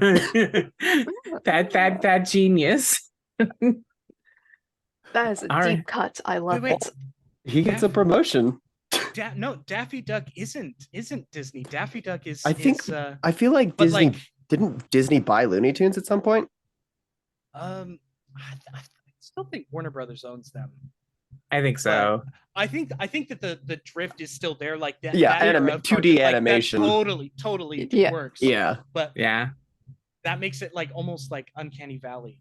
Is where it's just like, yes, it was that style, that era of animation is all coming together now. Like, I like that.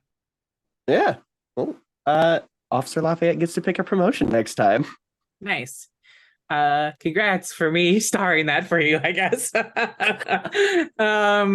For Gilbert, God, that the interrogation scene was really delightful. But what I really want to start is the fact that you used hiring Hardboiled to roll into the director star scene.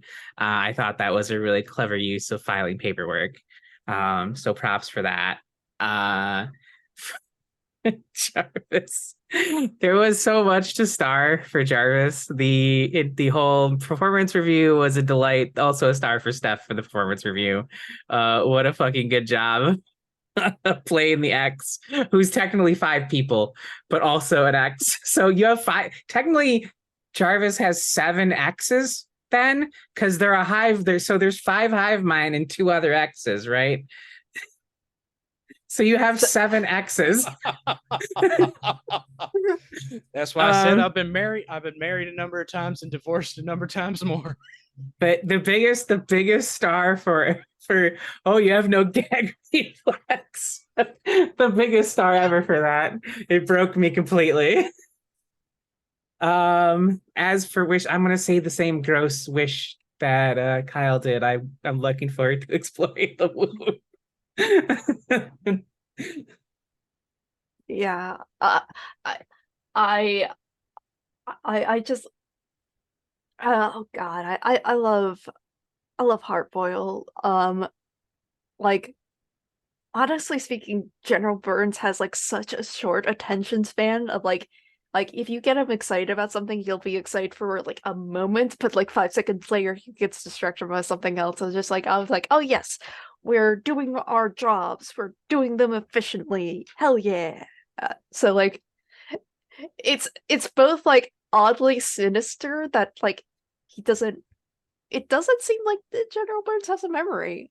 So like per se. So like it's very. I want to explore his backstory more, as well as Oh God, I Superintendent Jarvis. I love interacting with them. They are the best. I am so God. The yes and in that scene of like, oh yeah, we're talking about socks. I was just, and I recommended just a silly little goofy cat sock as just a little bit of a one-off gag, and then you're like, no, I'm buying these for Dr. Imogen and uh the Sir Officer Lafayette so for a Christmas gift, and I'm like, oh yes. So like our friendship is so good. Um I wish for a Jarvis. I want them to date someone. I don't care who. I just want them to get into another terrible relationship. Dr. Imogen, you treat your goons so poorly, and I love it. Like you're like sorry, I'm kind of busy right now. If you just play the music to the rocks, it'll be fine. And it's just like the answer's like, no, the rocks are dangerous. And then like the guy passing out on the ground, you're like, well, I might as well experiment here. It's just amazing. And Steph, I love the meat mystery, and I'm very excited about like because I believe at the start of the session that you say like constant warning sexual content. I don't know how you're going to beat Superintendent Jarvis, Steph. I'm looking forward for you trying. Thank you. Yeah, I agree with everything that's already been said. This session was a blast. I ran it a little bit. The testing phase ran for most of the session this time because I wanted to finish up all those loose threads that we had, even though technically, per the rules that I wrote and should be following to the letter, it should have been a lot faster because of the case file. But I really wanted to explore those scenes more because I thought they were just. It was too good of an opportunity not to. Mm-hmm.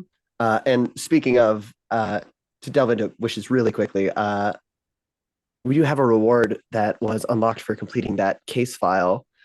So if y'all could remind me about it the next time that we play, Site 42's monthly psych eval has arrived yet again. Each department head describes their meeting with Dr. Sorokin, one of Sun's traveling psychiatrists, and they describe what that meeting entails and may unmark any one of their wellness and safety reviews except for the path of ego. So remind me about that the next time we get started about this. But otherwise, yeah, I had an incredible time this session. For Gilbert, I really love how hyper focused he is on the like Euclidean socks. It's unclear on whether or not like the socks are like the thing that's happening or it's heart boil, but I'm very glad that General Burns is so intent on it being heart boil. That makes it very fun. I just think it's a great opportunity for him to like stick around more, which is also a star. I'm glad that you found a way to turn a danger into a recurring side character. Yeah. Good job. I like if I rolled really shit during those scenes, I would probably have killed Hardboil. Like the Hardboil was either going to work for me or he was going to die. There was no in between. Yeah, I kind of picked up on that. But yeah, I'm really excited about what like that means, especially because the only person that Heartboil could replace at this point would be Darla Carpenter because Darla's dead. And so that would mean that Heartboil will be working for Jarvis. Which, is hilarious. considering that, is just like another HR meeting Yeah. with the High Council again. Like, oh my Yeah, that's gosh. just another meeting waiting to happen. Which leads me to my stars for Superintendent Jarvis. I love the combination of like, yes, I may be aware that I'm not necessarily a great person or even a good romantic partner, but still I save lives, so fuck you. Like, it's so great. Like, pulling in the whole like, yeah, this may be borderline or even directly sexual harassment, but if you don't have me, people die, so make your choice, Buster. Like, wow, what a fucking power move. For Dr. Cerulean, I loved that paperwork scene. I was also like so stressed hearing it. I was like, oh no, this is either going to be like, it's my fucking wedding, or this is something or equally important. And it was worse, like missing not one, but two, potentially even more than two, given how many birthdays, and not even like sporadically, but in a row. Oof. Oof. Didn't you have one of those last year? God damn. But yeah, for wishes, I am super excited to go for the rest of this big meaty womb, see what's happening in there, and and for Officer Lafayette. So when he sees the video, I really, really loved how I really enjoy how all of the clues that Marty has been detailing sort of tie back into Lafayette's backstory. I think it's a really great like call for that character in particular, considering how very like fish out of water Lafayette is. He is in the wrong genre of game. So tying his backstory into the clues makes the perfect amount of sense for that. Like, kind of grabbing that character and saying, no, you're not allowed to go back to your genre. I am really having fun with that sort of narrative space. But yeah, thank you all very, very much for joining me. I'm super excited for next week. You will notice that there isn't a question available yet that lets you resolve the womb mystery, which means that you have to go and do different things to figure out how to even begin to resolve it, which I'm very excited about. And yeah, thank you all so much. Mhm. Bye-bye. Bye. Bye. Bye.